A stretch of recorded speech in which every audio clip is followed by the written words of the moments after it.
মনুষ্য জন্মে সদায় সমস্তৰে প্ৰিয় সুহৃদয় আত্মা জগতৰে পিতা মাতা হেন জানিয়ান বিষয় এৰিয়া হৃদয়ে হৰিক চিন্তা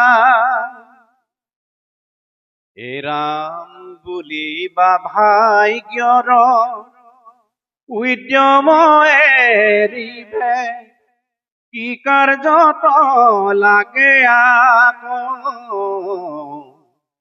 ইহাৰ উত্তৰ শুনা নিৰন্তৰ দৈত্য শিশু মোৰ বাক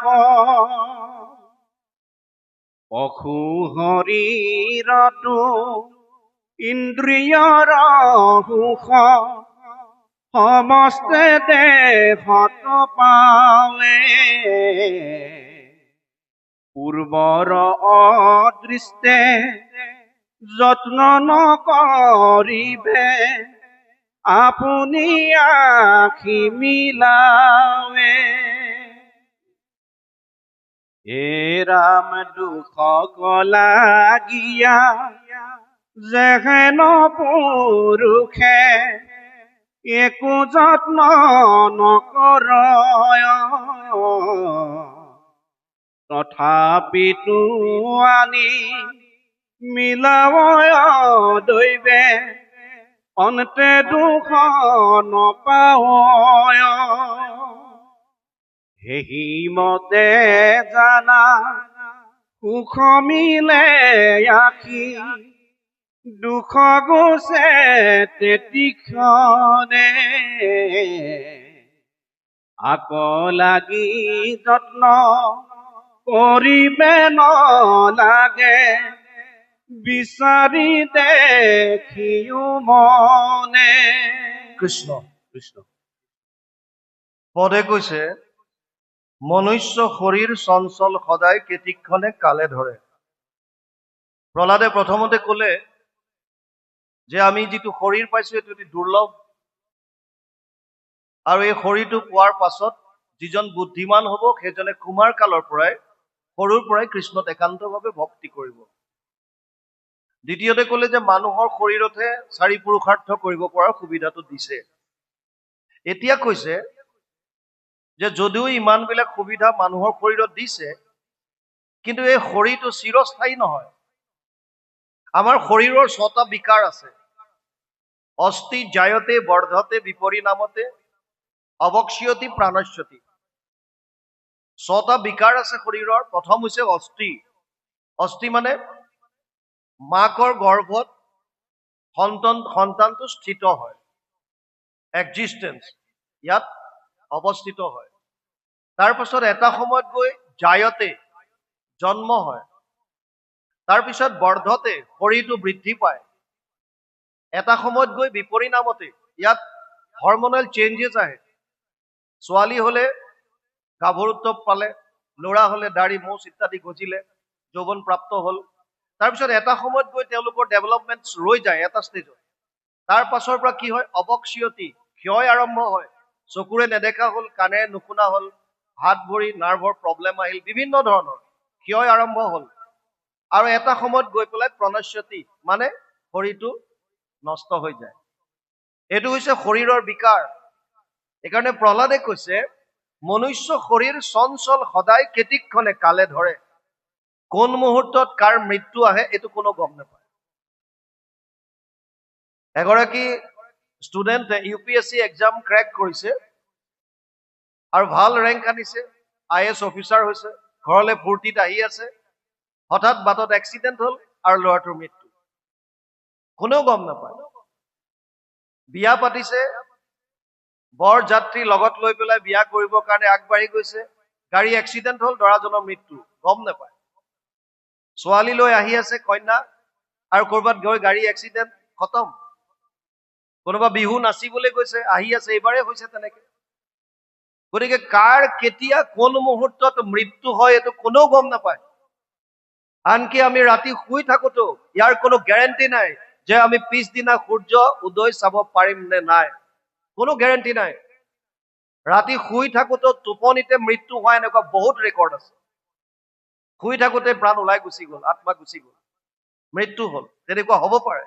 সেইকাৰণে প্ৰহ্লাদে কৈছে মনুষ্য শৰীৰ চঞ্চল সদায়, কেতিক্ষণে কালে ধৰে। কোন মুহূৰ্তত কাৰ মৃত্যু আহে কোনেও গম নাপায়। কবিৰ দাসে কৈছিল কাল শিৰহানে হে খাৰা তু কিয় সোয়ে নিশ্চিন। আমি ৰাতি শুওঁতে, যদি আপোনালোকে এতিয়ালৈকে অভ্যাস কৰা নাই, এটা অভ্যাস কৰক, লাভ হব। শুওঁতে প্ৰায়বিলাকৰ এটা অভ্যাস হৈছে বৰ্তমান ইয়ং জেনেৰেশ্যনৰ যে মোবাইল চাই চাই শুৱে। আপুনি মোবাইল যেতিয়ালৈকে চাবলৈ ইচ্ছা আছে চালে, তাৰপিছত মোবাইলটো থৈ 1 মিনিট বহক।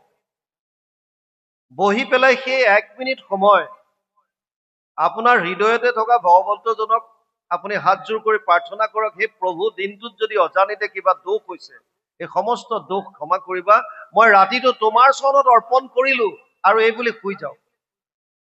যদ কৰচি যদ অশ্নোচি যদ জুহসি দদাসি যদ তপস্যসি কৌন্তেয় তৎ কুৰুষ মদৰ্পণম। নৱম অধ্যায় 27 নম্বৰ শ্লোক গীতা। হে অৰ্জুন, তই যি কৰিছ, যি খাইছ, যি তপ কৰিছ, যি দান কৰিছ, সমস্ত মোক অৰ্পণ কৰ। যদি আমি ভগৱানৰ চৰণত ৰাতিটো অৰ্পণ কৰাৰ অভ্যাস কৰো, মানি লওক কোনোবা এজন ব্যক্তি ৰাতি শুই থাকোতে মৃত্যু হল, সেইজনেও পৰম গতি লাভ কৰিব পাৰিব। কেনেকৈ? ভগৱানে অৰ্জুনক কৈছে অন্তকালে চ মামেবম স্মৰণ মুক্ত কলেবৰম ইয় প্ৰয়াতি চ মদ ভাবম ইয়াতি নাস্তৈত্ৰ সংশয়। 8ম অধ্যায় 5 নম্বৰ শ্লোক গীতা। হে অৰ্জুন, শেষ মুহূৰ্তত যদি কোনোবাই মোৰ নাম স্মৰণ কৰি শৰীৰ ত্যাগ কৰিলে সেইজনে মোক পাব। মোক মানে পৰম গতি, তাৰ আৰু পিছত ঘূৰি আহিব নালাগে। ন তদ ভাষয়তে সূৰ্য ন শশাংক ন পাৱক যদ গত্বা না নিবৰ্তন্তে তদ ধাম পৰমম মম। 5ম অধ্যায় 6 নম্বৰ শ্লোক গীতা। মোৰ যিখন ধাম, তাত এয়া চন্দ্ৰ সূৰ্যই প্ৰকাশিত কৰিব নালাগে, স্বপ্ৰকাশিত হৈ থাকে নিজে নিজে। আৰু তালৈ যোৱাৰ পাছত জীৱ পুনৰ ঘূৰি আহিব নালাগে। যদ গত্বা না নিবৰ্তন্তে, পুনৰ আহিব নালাগে, সেইখন ধাম পাব। কেতিয়া? যদি শেষ মুহূৰ্তত ঈশ্বৰৰ নাম লয়। এতিয়া আমি শুবলৈ যাওঁতে আমাৰ শেষ মুহূৰ্ত যিকণ সময়লৈকে জাগ্ৰত হৈ আছো, সাৰ পাই হৈ আছো, সাৰ পাই থাকোতে আপুনি কৃষ্ণৰ নাম লৈ শুই গল, টোপনিয়ে মৰণে সমান। আপোনাৰ টোপনিতে মৃত্যু হল, কিন্তু যেতিয়ালৈকে সাৰ পাই আছিল তেতিয়ালৈকে কৃষ্ণৰ নাম লৈ আছিল। ৰাতিপুৱা শোৱাৰ পৰা উঠি জাপ মাৰি বিচনাৰ পৰা কেতিয়াও নানামিব, যেনেকৈ আৰ্জেণ্ট খবৰ নহওক কিয়, অকমান বহক। আপুনি বেলেগ দুটা অৱস্থাত থাকে, হয়তো ডিপ শ্লিপ বা গভীৰ নিদ্ৰা, আৰু নহলে স্বপ্ন অৱস্থা। স্বপ্ন অৱস্থা বা গভীৰ নিদ্ৰাৰ পৰা আপুনি জাগ্ৰত অৱস্থালৈ আহিছে, অকনমান শৰীৰটোক বেলেঞ্চ কৰিবৰ কাৰণে সময় দিয়ক, এডজাষ্ট কৰিবৰ কাৰণে। অলপ সময় সাৰ পোৱাৰ পাছত বহক 1 মিনিট, আৰু আকৌ পুনৰ হৃদয়তে হাতযোৰ কৰি প্ৰাৰ্থনা কৰক, হে প্ৰভু, দিনটো তোমাৰ চৰণত অৰ্পণ কৰিলো, আৰু তাৰ পিছত আপুনি যাওক। কেৱল অৰ্পণ কৰিবলৈ যাবলৈ ওলাইছে, হে প্ৰভু, এই যাত্ৰা তোমাৰ চৰণত অৰ্পণ কৰিলো, ওলাই যাওক। কিবা খাবলৈ লৈছে, হে প্ৰভু, এই অন্নমুঠি তোমাৰ চৰণত অৰ্পণ কৰিলো। কাৰণ আপোনাৰ উদৰত যিখিনি পাচন যিখিনি কৰি আছে, ভগৱানে কৈছে সেইজন মই। অহম বৈশ্বানৰ ভূত্বা প্ৰাণীনাম দেহম আশ্ৰিত প্ৰাণ অপান সমাযুক্ত পঞ্চামন্যম চতুৰ্বিধম। 5ম অধ্যায় 14 নম্বৰ শ্লোক গীতা। হে অৰ্জুন, মই বৈশ্বানৰ হিচাপে, জঠৰগ্নি হিচাপে জীৱৰ উদৰত থাকো, আৰু তেওঁলোকে যি 4 ধৰণৰ ভোজন কৰে, কোনোবাই চোবাই খায়, চেলেকি খায়, পি খায় বা চুপি খায়, এই 4 ধৰণৰ খাদ্য মই পাচন কৰো। যিজন ভগৱান আমাৰ উদৰত থাকি আমি গ্ৰহণ কৰা খাদ্যখিনি পাচন কৰি আছে, আমাৰ এটা কৰ্তব্য আছে তেওঁৰ চৰণত অৰ্পণ কৰাটো। গতিকে অন্ন লোৱাৰ প্ৰাক মুহূৰ্ততো সেইজন ভগৱানৰ এবাৰ নাম স্মৰণ কৰক, হে প্ৰভু, এই অন্নমুঠি তোমাৰ চৰণত অৰ্পণ কৰিলো। অৰ্পণ কৰিব পৰা বিধৰ হয় নে নহয় এইটো আপোনালোকে চাই লব। প্ৰসাদ জাতীয় হব লাগে। প্ৰভু ভগৱন্তক অৰ্পণ কৰিবলৈ শিকক। প্ৰত্যেকটো কৰ্ম, ৰাতি শুই থাকোতে ঈশ্বৰৰ নাম, কাৰণ কোন সময়ত কাৰ মৃত্যু কেনেকৈ আহে কোনেও নাজানে। এজন মানুহ আছিল, তেওঁ ভাবিলে যে মই যদি পৃথিৱীৰ অজস্ৰ ধন সম্পত্তি মোৰ নিজৰ কৰি ল'ব পাৰো, তেতিয়াহ'লে পৃথিৱীত আটাইতকৈ সুখী মানুহ মই হ'ম। এইটোৱে আমাৰ প্ৰত্যেকৰে ভাৱ। এতিয়া টকাটোৱে ভাবে যে মোৰ যদি অজস্ৰ ধন টকা পইচা হয়, মই পৃথিৱীৰ আটাইতকৈ সুখী হ'ম। আমাক বহুতে প্ৰশ্নও কৰে সেইকাৰণে যে তুমি চেণ্ট্ৰেল ডিপাৰ্টমেণ্টত এনেকুৱা ক্লাছ 1 গেজেটেড অফিচাৰৰ চাকৰি বাদ দি এনেকৈ ভকতৰ মাজত ঘূৰি ফুৰিছা, কিডাল পাইছা তুমি? কি লাভ হৈছে? লাভ লোকচানটো এইটো আমি জানো, প্ৰভুৱে জানে, কাৰণ চবেই গম নাপায়, চবতে আনন্দ চবৰে নাই। কোনোবাই পইচাটোকে মেইন বুলি ভাবিছে। মানুহজনে ভাবিলে যদি মই অজস্ৰ ধন টকা পইচা গোটাই ল'ব পাৰো, পৃথিৱীৰ আটাইতকৈ সুখী মানুহ হ'ম। আৰু এটা কথা আপোনালোকে বুজি লওক, জীৱনত যদি আপোনালোকৰ কিবা লক্ষ্য আছে যে মই তাত যাব বিচাৰিছো, মোৰ ডেষ্টিনেশ্যন লক্ষ্য সেইটো, ছাত্ৰ ছাত্ৰী অভিভাৱক যোনে নহওক, XYZ, যদি আপোনালোকে ভাবে যে মোৰ লক্ষ্যস্থান সেইটো, মই তাত যাব বিচাৰিছো, একো ডাঙৰ কথা নহয়, আপোনালোকো পাৰিব। একেদিনাই 10টা ষ্টেপ উঠিব নোৱাৰে, এইটো একদম ৰাইট। একেদিনাই আপুনি জাপ মাৰি গৈ পেলাই ডেষ্টিনেশ্যন পাব নোৱাৰে, কিন্তু লাহে লাহে যাব পাৰিব। তাৰ কাৰণে দুটা কথা মাত্ৰ মনত ৰাখিব লাগিব। বছ, ছাত্ৰ ছাত্ৰীয়ে যদি ভাবে যে মই মোৰ সেইটো লক্ষ্যত যাব বিচাৰিছো, 100% পাৰিব। মাত্ৰ দুটা কথা মনত ৰাখিব লাগে। আমাৰ ভিতৰত দুটা শক্তি আছে। এটাক কৈছে অনুকূল শক্তি, ফেভাৰেবল ফৰ্চ, আৰু এটাক কৈছে প্ৰতিকূল শক্তি, যিটোৱে বাধা দিয়ে, অবষ্টেকল। এই দুটা শক্তিক ভালদৰে বুজি ল'ব লাগে। আপুনি যেতিয়া এটা লক্ষ্য এটা নিৰ্ধাৰণ কৰে যে মই অমুকত যাব বিচাৰিছো, সেইটো মোৰ স্থান, আপোনাৰ লক্ষ্য নিৰ্ধাৰণ হোৱাৰ লগে লগে যিটো ফেভাৰেবল ফৰ্চ বা অনুকূল শক্তি, এই অনুকূল শক্তিটোৱে আপোনাক সহায় কৰা আৰম্ভ কৰি দিব। আপুনি তালৈ কেনেকৈ যাব পাৰে তাৰ কাৰণে বিভিন্ন ভিতৰৰ পৰা আপোনাৰ উপদেশ আহি থাকিব। উদাহৰণ লৈ বুজক, এজনী হায়াৰ ছেকেণ্ডেৰী লেভেলৰ ছোৱালীয়ে সিদ্ধান্ত ললে যে মই এইবাৰ হায়াৰ ছেকেণ্ডেৰীত 100ৰ ভিতৰত 100 মাৰ্কছ আটাইকেইখন ছাবজেক্টত আনিম। 6খন ছাবজেক্ট ধৰি ললো যে 6খনত মই 6খনতে 100 আনিম, অৰ্থাৎ 100% মাৰ্কছ মই ল'ম। ছোৱালীজনী চোকা, ভাল চোকা ছোৱালী, গতিকে তাই পাৰিব, সেইকাৰণে ভাবিলে যে মই আনিম 100। লক্ষ্য নিৰ্ধাৰণ কৰোঁতে খালি এটা কথা মনত ৰাখিব, চাওক, মাছ, কাছ, গাধ, ঘোঁৰা, কুকুৰ, মেকুৰী, বান্দৰ চবকে লাইন কৰি লৈ যদি খেজুৰ গছত উঠাব বিচাৰে, চব উঠিব নোৱাৰে। মাছক মাছৰ কাৰণে পানী দিয়ক, বান্দৰৰ কাৰণে গছ দিয়ক, গাধৰ কাৰণে বোজা দিয়ক, ঘোঁৰাৰ কাৰণে দৌৰিবলৈ দিয়ক। যাৰ যিটো আছে স্বভাৱ, জাত, গুণ, সেইটোক বুষ্টাপ কৰক। বেলেগক দেখি লাভ নাই। অমুকৰ ছোৱালীজনী ডাক্তৰ হওক, তয়ো হ'ব লাগিব না, তেওঁৰ ভিতৰত কি আছে সেইটো চাওক। অমুকৰ ল'ৰাটো IAS হ'ল, তয়ো হ'ব লাগিব না। IAS হলেই যে সুখী হ'ব বা কিবা হ'ব তেনেকুৱা একো নাই। আপোনাৰ সন্তানটোৰ ভিতৰত লুকাই থকা গুণটো আগতে বুজিবলৈ চাওক আৰু সেইটোক বুষ্টাপ কৰক। এই ছোৱালীজনী যিহেতুকে চোকা, তাই ভাবিলে যে মই 6খন ছাবজেক্টত 100 মাৰ্কছ আনিম, ফাইনেল কৰিলে। আৰু যেতিয়াই তেওঁৰ নিজৰ এটা ডেষ্টিনেশ্যন লক্ষ্য যেতিয়া নিৰ্ধাৰণ কৰিলে, ভিতৰত থকা অনুকূল শক্তিটোৱে তাইক ক্ৰিয়া কৰা আৰম্ভ কৰি দিলে যে তই যেনেকৈ ভাবিছ এতিয়া 100 মাৰ্কছ আনিম বুলি, এইটো আনিবৰ কাৰণে বহুতখিনি কাম কৰিব লাগিব। তই যেনেকে তোৰ জীৱনচৰ্যা চলাই আছ এনেকে নহব। কি কৰিব লাগিব? ভিতৰৰ পৰা উপদেশ আহিছে। প্ৰথম সময় মেনেজমেণ্ট, টাইম। আপোনালোকে জানি আচৰিত হ'ব, আমি প্ৰায় মানুহে দিনটোৰ 24 ঘণ্টাৰ 8 ঘণ্টামান সময়টো এনেই কটাই দিয়ে অভাৱত। কোনো তাত কাম নাই, বেলেগৰ কিবা বৰ চৰ্চা কৰিলো, অলপ এনেই কিবা কথা পাতিলো, মোবাইল চালো, কিবা কৰিলো, সময়বিলাক পাৰ কৰি দিওঁ। সেইকাৰণে প্ৰথম হৈছে সময়ৰ মেনেজমেণ্ট। নিজৰ লক্ষ্য স্থানত যাবৰ কাৰণে প্ৰথম প্ৰায়ৰিটি দিয়ক সময়ক। সময়ক প্ৰথমতে 3টা ভাগ কৰক।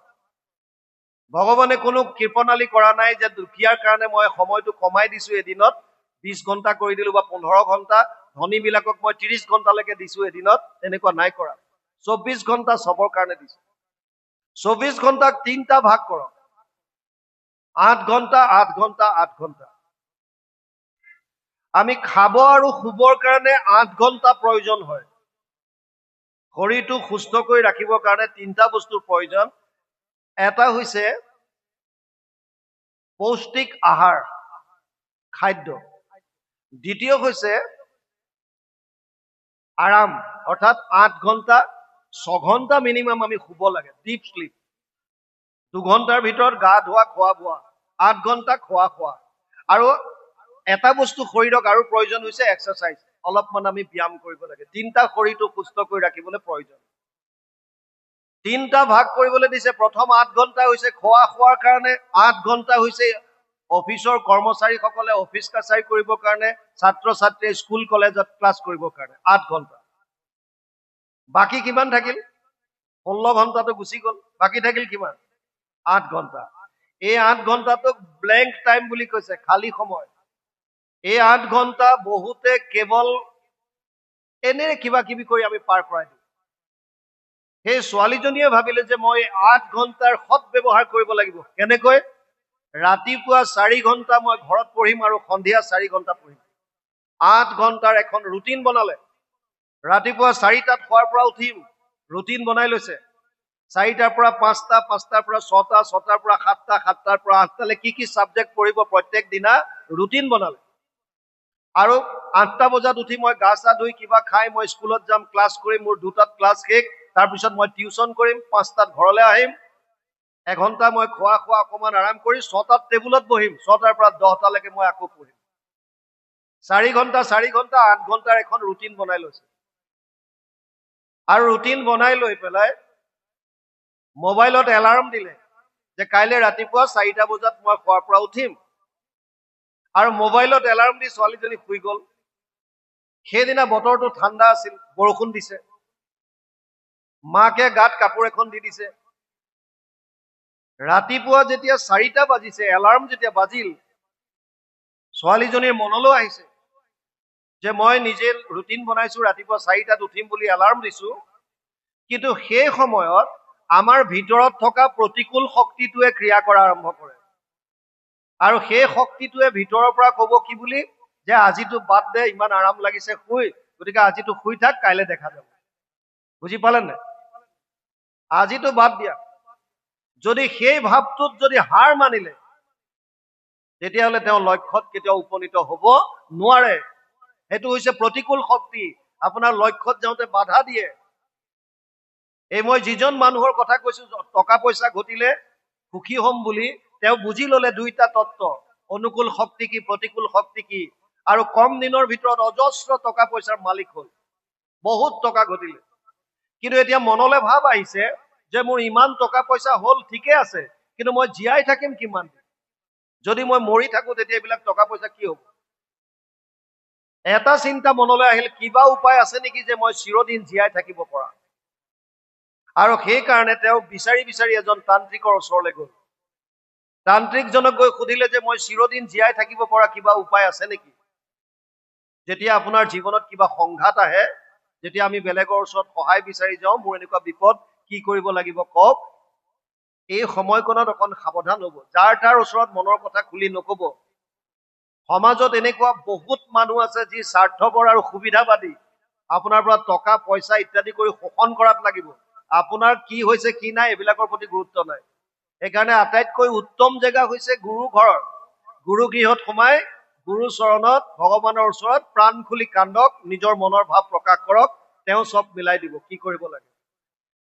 এই মানুহজনে তান্ত্ৰিক এজনক লগ কৰিলে, আৰু তান্ত্ৰিকজনে ক'লে যে মইতো তোমাক উপায় দিব নোৱাৰো, কিন্তু এটা উপায় দিব পাৰিম। বোলে কি?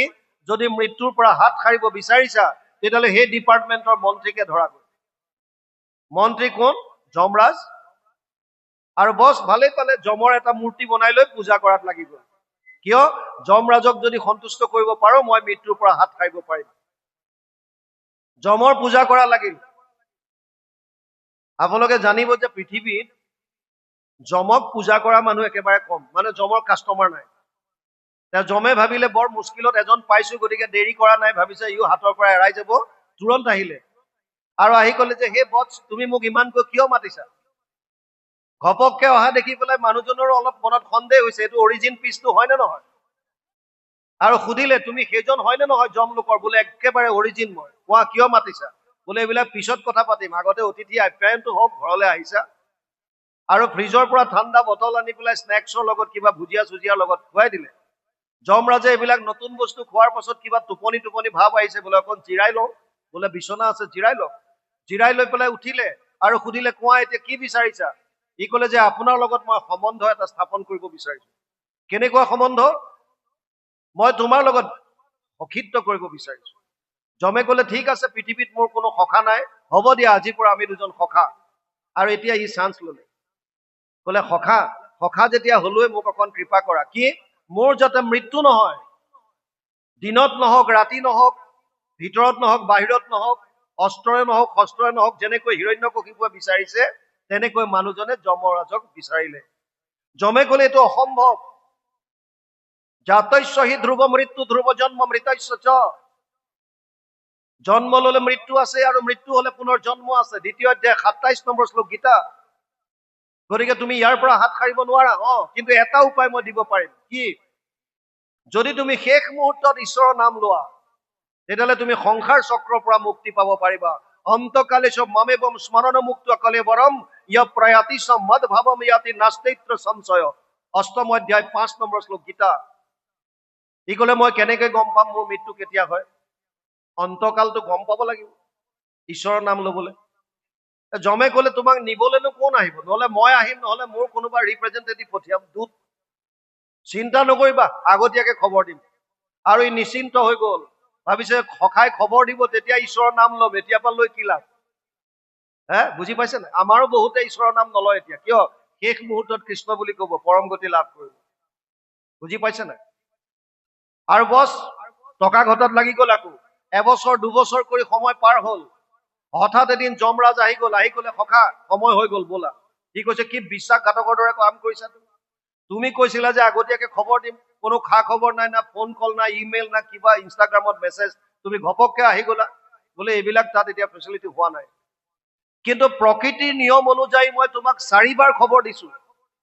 কেনেকৈ?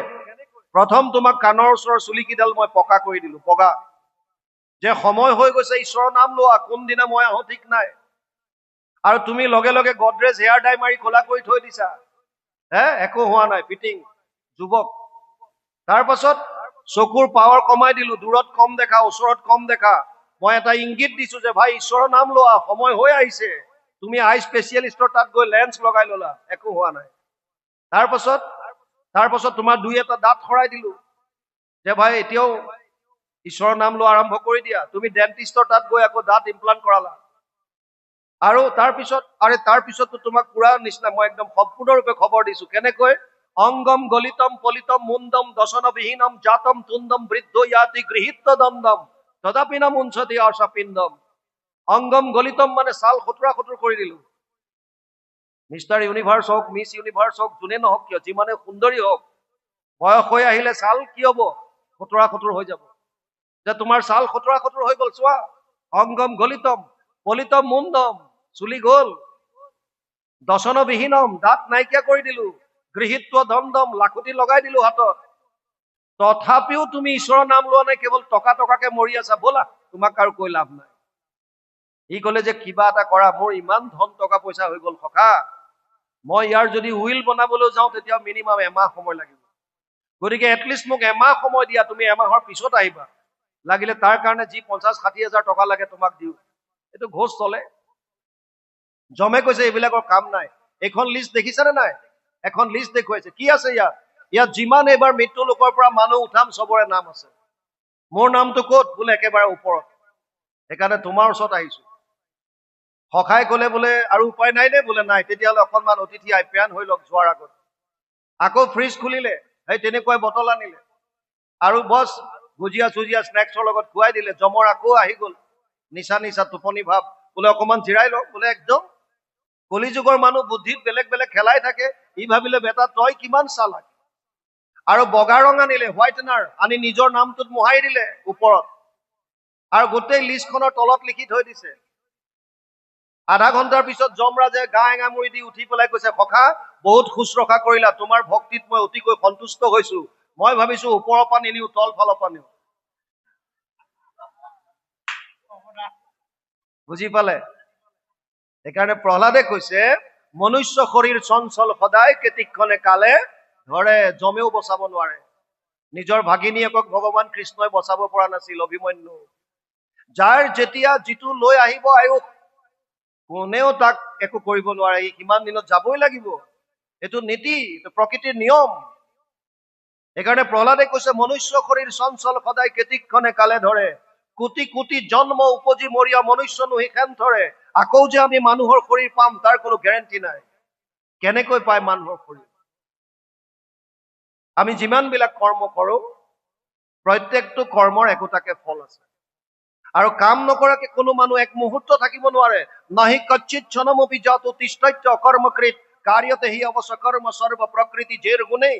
3য় অধ্যায় 5 নম্বৰ শ্লোক গীতা। অৰ্জুনক কৈছে, হে অৰ্জুন, কোনো মানুহ এক মুহূৰ্ত কাম নকৰাকে থাকিব নোৱাৰে। প্ৰত্যেকটো মুহূৰ্তত আমি কৰ্ম কৰি আছো। আপুনি বহি আছে, এইটো কৰ্ম। শুই আছে, কৰ্ম। ভাবি আছে, কৰ্ম। প্ৰত্যেকটো মুহূৰ্তত কাম কৰি আছো। আৰু প্ৰত্যেক কৰ্মৰ বিপৰীতে এটা ফল থাকে। ফলটো 3 ধৰণৰ। অনিষ্টম ইষ্টম মিশ্ৰম ত্ৰিবিধা কৰ্মনা ফলম ভৱতি অত্যাগিনাম প্ৰত্য নাতু সন্ন্যাসিনা ক্বচিত। 8দশ অধ্যায় 12 নম্বৰ শ্লোক গীতা। হে অৰ্জুন, প্ৰত্যেকটো কৰ্মৰ 3 ধৰণৰ ফল আছে। ভাল, বেয়া, মিশ্ৰিত। পুণ্য, পাপ, পাপ পুণ্যৰ মিশ্ৰণ। আৰু এই কৰ্ম ফল বিলাক আমি যে কোটি কোটি বাৰ আহিলো, আগতেও জন্ম ললো মানুহৰ, যিমান বিলাক কাম কৰিলো, তাৰ ফল বিলাক আমাৰ এখন সুকীয়া একাউণ্টত, চবৰে সুকীয়া সুকীয়া একাউণ্টত জমা হৈ আছে। সেইটোক কয় সঞ্চিত কৰ্ম। যেনেকৈ আপোনালোকৰ আজিকালি বেংকত এখন এখন একাউণ্ট আছে নহয়, আছে নাই? আপোনালোকৰ আছে? এইবিলাক ৰঙিলি পমিলি দি থাকে নহয়, টকাবিলাক নোসোমাই জানো? এই য'ত সোমাই সেইখন যিখন একাউণ্ট, ছেভিং একাউণ্ট বুলি কয়, সঞ্চয় খাতা। তেনেকৈ আমাৰ কৰ্ম ফল বিলাক য'ত জমা হয় সেইখনো সঞ্চয় খাতাই। তাৰ শাস্ত্ৰই নাম দিছে সঞ্চিত কৰ্ম। তাত আমাৰ কৰ্ম ফল বিলাক জমা হৈ থাকে। এটা শৰীৰ নষ্ট হোৱাৰ পাছত আত্মাটো অকলে যাব নোৱাৰে। ইয়াৰ ভিতৰত আৰু 2টা শৰীৰ থাকে। এটা হৈছে সূক্ষ্ম শৰীৰ, 18টা তত্ত্ব। আৰু তাৰ ভিতৰত আৰু এটা শৰীৰ থাকে, সেইটো হৈছে কাৰণ শৰীৰ, কজেল বডি। আত্মাৰ লগত এই 2টা শৰীৰ ওলাই যায়, লিংগ শৰীৰ আৰু কাৰণ শৰীৰ। এই লিংগ শৰীৰ, কাৰণ শৰীৰ আত্মাক লগত লৈ গৈ য'ত আমাৰ সঞ্চিত কৰ্ম য'ত আছে, তাৰ পৰা আমি এটা অংশ উলিয়াব লাগে। নেক্সট কি শৰীৰ ধাৰণ কৰিম, কি ফল ভোগ কৰিম। বুজি পালেনে? সেই যিটো আমি নিজৰ একাউণ্টৰ পৰা ফলটো উলিয়াম, সেইটোক কৈছে প্ৰাৰব্ধ। প্ৰাৰব্ধত যদি কেৱল পুণ্য আহিল, তেতিয়াহ'লে সেই আত্মাটোৱে দৈব্য শৰীৰ লাভ কৰে, স্বৰ্গত থাকিব পাৰে। এই দেৱতাসকল যিমান আছে বুলি কয়, এই দেৱতাবিলাক হৈছে পুণ্য ফল ভোগ কৰিবৰ কাৰণে পাইছে দেৱলোক। কিন্তু কেতিয়ালৈকে থাকিব তাত দেৱতা হৈ? এনেকুৱা নহয় যে এবাৰ দেৱতা হল বাৰে বাৰে হব, অসম্ভৱ। যেতিয়া প্ৰাৰব্ধত পুণ্য থাকে, আপুনি ময়ো দেৱতা হৈ আছিলো চাগে। কেতিয়ালৈকে থাকে? তেত্বম ভুক্ত স্বৰ্গলোক বিশালম ক্ষীণে পুণ্যে মৰ্তলোকম বিশন্তি। 9ম অধ্যায় 21 নম্বৰ শ্লোক গীতা।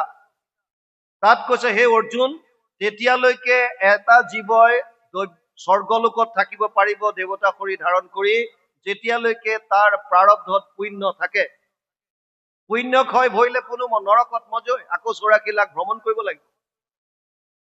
আৰু যদি আপোনাৰ প্ৰাৰব্ধত সঞ্চিত কৰ্মৰ পৰা উলিয়াওতে কেৱল যদি পাপ আহিল, পাপ, বেয়া ফল বিলাক, চব বেয়া ফল, তেতিয়া কি পাব শৰীৰ? ইতৰ প্ৰাণী, কুকুৰ মেকুৰী গাধ ঘোঁৰা কীট পতংগ পোক পৰুৱা গছ বন তৰু লতা তৃণ, যত যিমান আছে এইবিলাক চব অধোজনী বুলি কৈছে, পাপৰ জনী। মানুহৰ শৰীৰ কেতিয়া পায়? যেতিয়া পাপ পুণ্যৰ মিশ্ৰণ থাকে। সেইকাৰণে মানুহৰ জীৱনত সুখ আৰু দুখ 2টা আহে।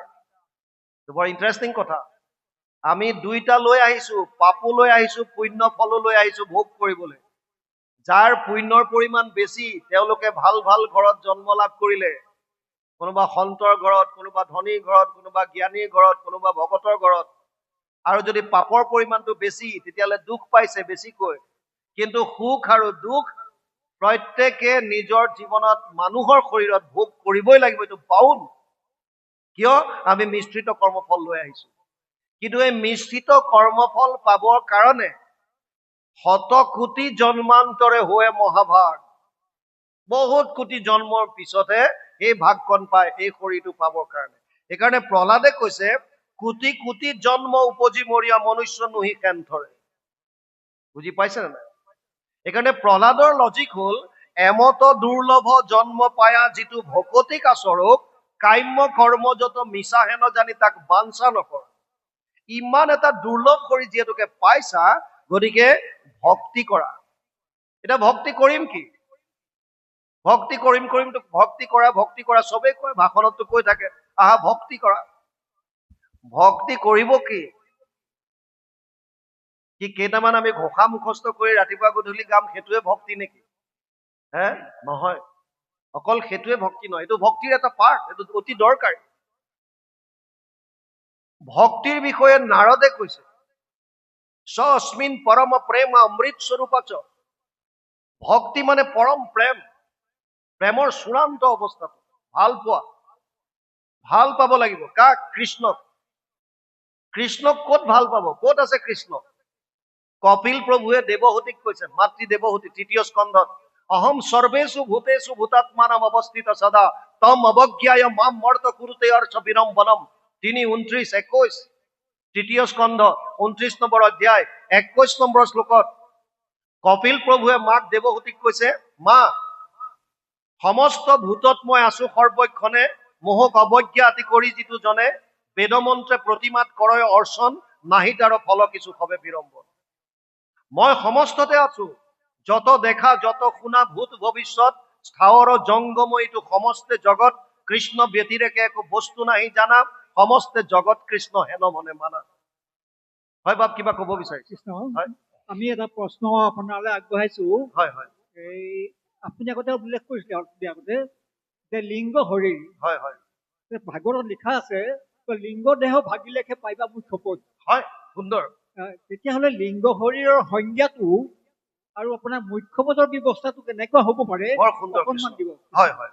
লিংগ শৰীৰ 18টা সূক্ষ্ম তত্বৰ দ্বাৰা সৃষ্টি হৈছে বাপ। আপুনি লিংগ শৰীৰত 5টা জ্ঞানেন্দ্ৰিয় সূক্ষ্ম অৱস্থাত, 5টা কৰ্মেন্দ্ৰিয় সূক্ষ্ম অৱস্থাত, পঞ্চ প্ৰাণ মন বুদ্ধি অহংকাৰ, এই 18টা তত্ব মিলি পেলাই লিংগ শৰীৰ হৈছে। লিংগ শৰীৰ আপুনি কেনেকৈ গম পাব? ইয়াৰ একেবাৰে সুন্দৰ উদাহৰণটো বুজক। আপুনি ৰাতি ধৰক শুই আছে, শুই থাকোতে কেতিয়াবা আপুনি দেখা পায় যে মই গুৱাহাটী গৈছো, এজ ইট ইজ আপোনাকে দেখেনে নাই? মই অমুকৰ লগত কথা পাতিছো, মই ডিব্ৰুগড় গলো, মই শিৱসাগৰ গলো, মই যোৰহাট গলো, মই অমুকক লগ পাইছো, মই কথা পাতিছো। কোনটো শৰীৰ যায়? আপোনাৰতো স্থূল শৰীৰটো বিচনাত আছে, বুজি পালে নে নাই? কিন্তু আপুনি দেখা পাইছে যে মই নিজে গুৱাহাটী গৈছো, মই নিজে চাই আহিছো, মই অমুকক কথা পাতিছো। এই যিটো শৰীৰ যায়, সেইটোৱে আপোনাৰ লিংগ শৰীৰ। এইটো কেতিয়া নাইকিয়া হব জানেনে নাই? যেতিয়া আপোনাৰ কৰ্মফল য'ত সাঁচি ৰাখিছে, যিটো আপোনাৰ একাউণ্ট, এই সঞ্চিত কৰ্মফল বিলাক যিদিনা বাৰ্ষ্ট হ'ব, আপোনাৰ কাৰণ শৰীৰটোত যিবিলাক বাসনা থাকে, এইবিলাক যেতিয়া শূন্য হ'ব, তেতিয়া আপুনি পুনৰ আকৌ শৰীৰ ধাৰণ কৰিবলগীয়া একো বস্তুৱে নাথাকে। যদি আপুনি ভোগ কৰিবলৈ একোৱেই নাই, তেতিয়া শৰীৰ ধাৰণ কৰিবলৈ নাই, আৰু লিংগ শৰীৰটো তেতিয়া নষ্ট হৈ যাব। বুজি পালেনে? তেতিয়া সেইটোৱেই তাৰমানে মুক্তি, সেইটোৱে নিৰ্বাণ। তাৰপিছত আপোনাৰ আপুনি মিলি গ'ল আৰু তেতিয়া এইটো কোনো কথা নাই। বুজি পালে বাৰু? সেইটোকে লিংগ শৰীৰ বুলি কৈছে। কাৰণ শৰীৰটোত আমাক বহু জনমৰ সংস্কাৰ বিলাক জমা হৈ থাকে, তাত বাসনা বিলাক থাকে। সেইকাৰণে গীতাত অৰ্জুনক কৈছে, স্বপ্নতি হব স্বৰূপ প্ৰাক শৰীৰ বিমুক্ষণাত, কাম ক্ৰোধ উদ্ভৱম বেগম স্বযুক্ত সুখী নৰ। 5ম অধ্যায় 23 নম্বৰ শ্লোক গীতা। তাত কৈছে যে হে অৰ্জুন, যদি কোনোবা এজন ব্যক্তিয়ে মৃত্যুৰ প্ৰাক মুহূৰ্তত তেওঁৰ কাম ক্ৰোধৰ পৰা উৎপন্ন হব পৰা এই কামনা বাসনাৰ বেগটো যদি শূন্য কৰি দিব পাৰে, গতিটো যদি শূন্য কৰি দিব পাৰে, তেতিয়া সেইজনে যোগী, সেইজনে সুখী, পৰম গতি তেওঁ লাভ কৰিব। আমি কামনা বাসনা বিলাকৰ কাৰণে, তৃষ্ণাৰ কাৰণে আমাৰ আহি থাকিবলগীয়া হৈছে, সেইবিলাকে জমা হৈ আছে, সেইবিলাকে আমাৰ সঞ্চিত কৰ্ম হৈ আছে, কৰ্মফল। বুজি পাইছে বাৰু? কৃষ্ণ এতিয়া ইয়াত কৈছে, এমত দুৰ্লভ জন্ম পায়া যিটো ভকতিক আচৰক। এতিয়া ভকতি মানে কি আমি আলোচনা কৰিছিলো, যে ভক্তি কৰা মানে কেৱল এই যে আমি কৈ আছো যে ঘোষাপাত কৰিলো, শ্ৰৱণ কৰিছো, কীৰ্তন কৰিছো, এইটো ইয়াৰ এটা অংশ। ইয়াৰ পৰা এয়া কৰিলে কি হব? মনৰ ভাৱবিলাক শুদ্ধ হব। মনৰ ভাৱ শুদ্ধ হলে আপোনাৰ যেতিয়া 6 ৰিপু আছে, কাম, ক্ৰোধ, লোভ, মোহ, মদ, মৎসৰ বা আন আন যিমান নিগেটিভ বস্তু আছে, যেনেকে কালিয় দমনত কালিয় নাগক সহস্ৰ ফনা বুলি কৈছে, কৰবাত ফনা বুলি কয়, 100টা। তাৰমানে কৌৰৱৰ 100টা পুত্ৰ। বাপজনে সুধিছিলে যে 100টাৰ মানে কি থাকিব পাৰে অৰ্থটো। এই যে 100 বস্তুটো আছে, তাৰমানে নিগেটিভ গোটেই বস্তুবিলাক, এই নিগেটিভ বস্তুবিলাক। গতিকে এটা কথা আমি বুজি লব লাগে এতিয়া, ইয়াত কৈছে যে ভকতি মাৰ্গত যাবৰ কাৰণে, ভক্তি কৰিবৰ কাৰণে এই যে আমি শ্ৰৱণ কীৰ্তন কৰিছো, ইয়াৰ মূল বস্তুটো হৈছে আমাৰ ভাৱৰ শুদ্ধতা। আৰু গুৰুজনে ইণ্টাৰেষ্টিং কথা, প্ৰহ্লাদে কি কৈছিল? প্ৰহ্লাদে নৱবিধ ভক্তিৰ কথা কৈছিল। শ্ৰৱণম কীৰ্তনম বিষ্ণু স্মৰণম পাদসেৱনম অৰ্চনম বন্দনম দাস্যম সাক্ষ্য আত্মনিবেদনম। 7:5-23 ভাগৱত 7ম স্কন্ধ 5ম অধ্যায় 23 নম্বৰ শ্লোক। কিন্তু গুৰুজনাই আমাক কলে যে যদ্যপি ভকতি নৱবিধ মাধৱৰ শ্ৰৱণ কীৰ্তন আতহন্ত শ্ৰেষ্ঠতৰ। কিয় কলে? শ্ৰৱণক প্ৰমুখতা কিয় দিলে? ভক্তি মাৰ্গৰ মূল ষ্টেপটোৱে, প্ৰথম খোজটোকে শ্ৰৱণ বুলি কলে। কিয়? কাৰণ আমি ৰত্নাৱলী গাওঁ নহয়, শুনা সভা সদ পদ যুগুতি বচন হৰি ভকতিৰ আদি জানিবা, শ্ৰৱণ বা কীৰ্তন আমি গাওঁ নে নাই? এই শ্ৰৱণ কিয় মহন্তৰ মুখেদি কথা শুনিব দিছে? কিয়? ইয়াৰ তত্ত্বটো বুজিল। যদি আপোনাক কোনোবা এজন মানুহে যদি কয় যে বাপ আপুনি দেখোন ডেইলি ধুনীয়া হৈ আহি আছে, আপোনাৰ কেনেকুৱা লাগে? ভাল লাগে নাই? আপুনি একদম আনন্দিত হবনে নাই? আৰু যদি আপোনাক কোনোবা বেয়াকে কয়, তেতিয়া মন মৰি যাব, ক্ৰোধ উঠিব, খং উঠিব। কিন্তু তেওঁতো কথা কেইটামানহে কৈছে আপোনাক, শব্দ কেইটামানহে কৈছে মাত্ৰ।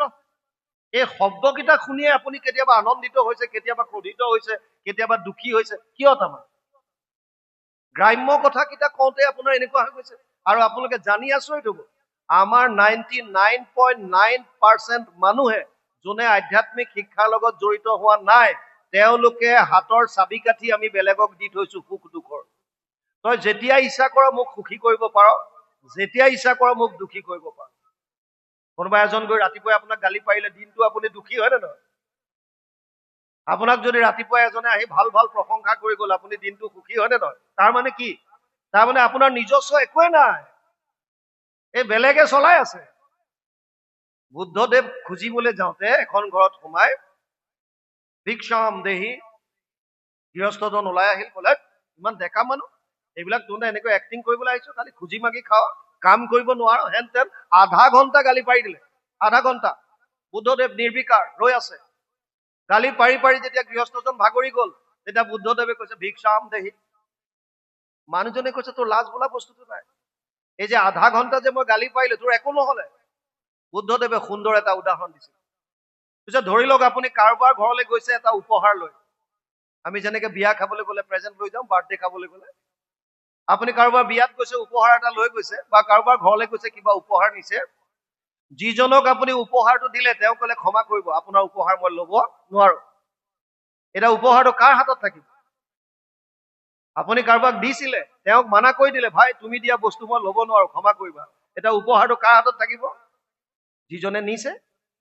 বুদ্ধদেৱে কৈছে তুমি ইমান সময় মোক যি গালি পাৰিলা, মই তাৰ ইমান কোনো লোৱা নাই, মই গ্ৰহণ নাই কৰা। তাৰমানে এই গালি সোপা তেওঁৰ লগতে থাকিল, আৰু লগে লগে দীঘল দি পৰিল, শিষ্যত্ব স্বীকাৰ কৰিলে। কিন্তু আমাৰ সাধাৰণ মানুহৰ ক্ষেত্ৰত এনেকুৱা নহয়। সাধাৰণ গ্ৰাম্য কথাবিলাকে আমাক প্ৰভাৱিত কৰে। এই সৰু সৰু কথাবিলাক কৰ্ণ ৰন্ধ্ৰইদি হৃদয়ত প্ৰৱেশ কৰি এটা কেমিষ্ট্ৰি তৈয়াৰ কৰে, ৰসায়নৰ সৃষ্টি কৰে। আৰু ৰসায়নটো যদি আমাৰ ইন্দ্ৰিয়ৰ যদি অনুকূল হয়, আমি বিচৰা ধৰণৰ হয়, তেতিয়া আমি উৎফুল্লিত হওঁ, আনন্দিত হওঁ। আৰু যদি আমাৰ প্ৰতিকূল হয়, আমি বিচৰা ধৰণৰ নহয়, তেতিয়াহ'লে আমি ক্ৰোধিত হওঁ, দুখিত হওঁ। ইণ্টাৰেষ্টিং কথা, যদি সাধাৰণ গ্ৰাম্য কথাই আমাক প্ৰভাৱিত কৰিব পাৰে, তেতিয়াহ'লে ভাগৱতটো ভগৱান কৃষ্ণৰ বাংময় মূৰ্তি বুলি কৈছে। যদি সাধাৰণ গ্ৰাম্য কথাই আমাক প্ৰভাৱিত কৰিব পাৰে, তেতিয়াহ'লে কৃষ্ণময় শব্দবিলাকে কিয় নোৱাৰিব? পাৰিব নাই? এতিয়া মাধৱ পুৰুষে লিখি দিলে, পাৰিব। কেনেকৈ? কৰ্ণপথে ভকতৰ হিয়াত প্ৰৱেশী হৰি, দুৰ্বাসনা হৰে সমস্তই, জলৰ যতেক মল যেহেন শৰৎকালে স্বভাৱতে নিৰ্মল কৰয়। তেতিয়াহ'লে শ্ৰৱণ কিয় কৰিব লাগে? এতিয়া আচল তত্ত্বটো সেইটো। আচল হৈছে ইয়াৰ বস্তুবিলাক শুদ্ধ কৰিবৰ কাৰণে এই অনুষ্ঠানৰ প্ৰয়োজন। আৰু ব্যাসদেৱে সেইকাৰণে লিখি থৈ গৈছিল, এতদস্মাৎ পৰম কিঞ্চিত মন শুদ্ধে না বিদ্যতে জন্মান্তৰে ভৱেত পুণ্যম তদা ভাগৱতম লভেত। পদ্মপুৰাণ উত্তৰখণ্ড ভাগৱত মহাত্মা প্ৰথম অধ্যায় 12 নম্বৰ শ্লোক ব্যাসদেৱে লিখি থৈ গৈছে। শ্ৰৱণক দিলে প্ৰাধান্য, প্ৰথম কথা। কিন্তু এতিয়া ভক্তি আমি কি কৰিম? শ্ৰৱণ কীৰ্তন ইয়াতো লাগিবই, এইটো হলে আমাৰ মনৰ ভাৱ শুদ্ধ হব। কিন্তু ভক্তি মানে নাৰদে কৈছে পৰম প্ৰেম, ভাল পোৱা। কাক ভাল পা? কপিলে মাকক কৈছে, মা মই সমস্ত ভূতত আছো। উদ্ধৱক ভগৱান কৃষ্ণই কৈ কৈছে নহয়, সমস্ত ভূতত ব্যাপী আছো মই হৰি, সবাকো মানিবা তুমি বিষ্ণু বুদ্ধি কৰি। কৈছে নে নাই? তেতিয়াহ'লে আপুনি কৃষ্ণ বুলি কাক মানিব এতিয়া? সমস্তকে। সমস্তকে কাক? গছ বন তৰু লতা তৃণ কীট পতংগ পোক পৰুৱা জীৱ জন্তু কুকুৰ মেকুৰী গাধ ঘোঁৰা, বিশেষত মনুষ্য গণত যিটো নৰে বিষ্ণু বুদ্ধি কৰি সৰ্বদাই মান্য কৰে। আমি কৰিছো নে নাই সেইটো ভক্তি? যদি আমাৰ দৃষ্টিকোণত প্ৰত্যেকটো বস্তুৰ প্ৰতি বিষ্ণুময় ভাৱ আহিলহেঁতেন, তেতিয়াহ'লে আজি প্ৰকৃতিৰ ওপৰত ইমান অত্যাচাৰ নচলিলহেঁতেন।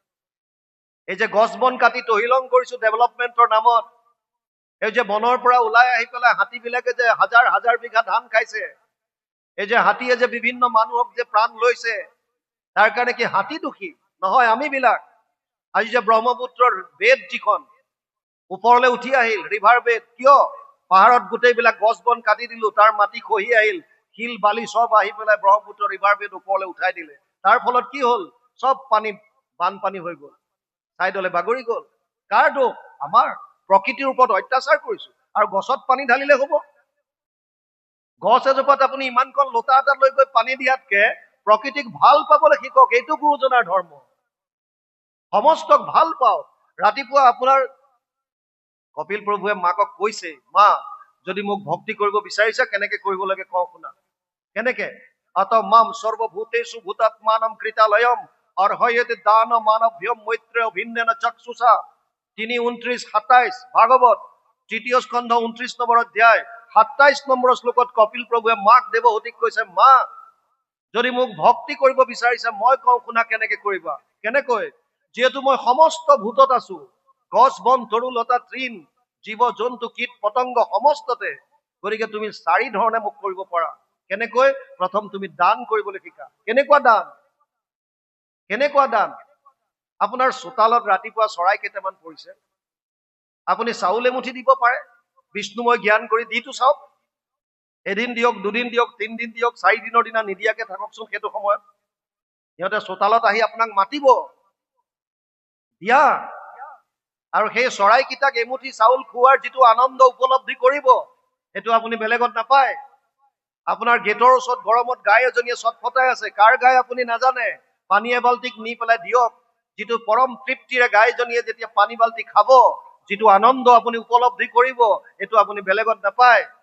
আপোনাৰ গাঁৱত কোনোবা এজন বিপদ হৈছে, আপুনি ধন টকা পইচাৰে সহায় কৰিব পৰা নাই, কাষত গৈ থিয় হৈ কওক, তই চিন্তা নকৰিবি, আমি আছো তোৰ লগত, অভয় দান দিয়ক।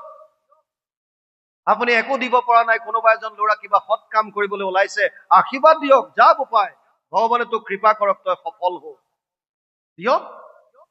কেতিয়া পাৰিব সেয়া দিব? যেতিয়া মন শুদ্ধ হব।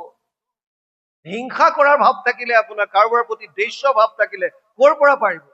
অদ্বেষ্টা সৰ্বভূতানাম মৈত্ৰ কৰুণ এবচ নিৰ্মম নিৰহংকাৰ সম দুঃখ সুখ ক্ষমী।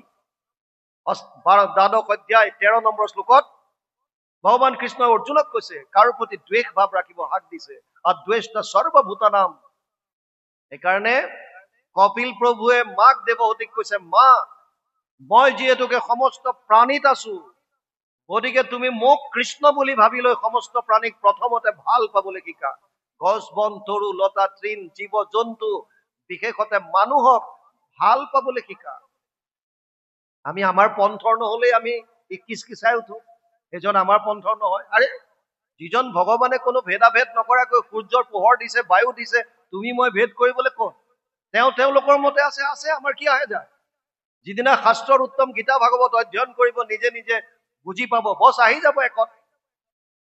আৰু ভাগৱতত এটা কথা কৈছে, শতকোটি জন্মান্তৰে হোৱে মহাভাগ নৰ শৰীৰক জীৱে দেৱে পাৱে লাগ তাকো যেবে মোৰ দায়া ভৈল যাক প্ৰতি সেহিকে কৰিবে পাৰে আমাত ভকতি। চিধা কথা। আপুনি মই এনে চিঞৰ বাখৰ কৰি কি হ'ব? কাকো নিন্দা নকৰিব। আপুনি যদি কাৰোবাক কৃষ্ণৰ কথা কৈছে উত্তম, শুনিব বিচাৰিছে যদি কওক, আৰু যদি বিচৰা নাই নকব। ইদম না তপস্কায় না অভক্তায় কদাচন না চ শুশ্রূষুবে বাচ্যম না চ মাম যো অভ্যসুয়ন্তি।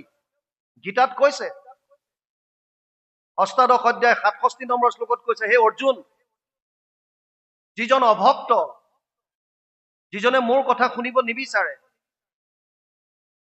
আৰু উদ্ধৱকক এই কথা কৈছে, দাম্ভিক সতত নকহিবা এইটো তত্ত্ব, সদা উপদেশ দিবা বৈষ্ণৱ জনত। চবকে কবলৈ হাক দিছে, যোনে নিবিচাৰে শুনিবলৈ বাদ দিয়া, তোমাৰ কি আহে যায়? কিহৰ কাৰণে যি থাকিব দিয়া।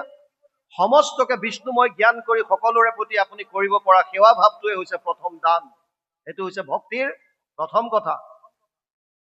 দ্বিতীয়ত কৈছে মৈত্ৰতাৰ আচৰণ। আপুনি সকলোকে মিত্ৰ বুলি ভাবি আপোনাৰ কৰ্তব্য কৰ্ম কৰক, বন্ধুৰ কাৰণে যেনেকৈ কৰিছে।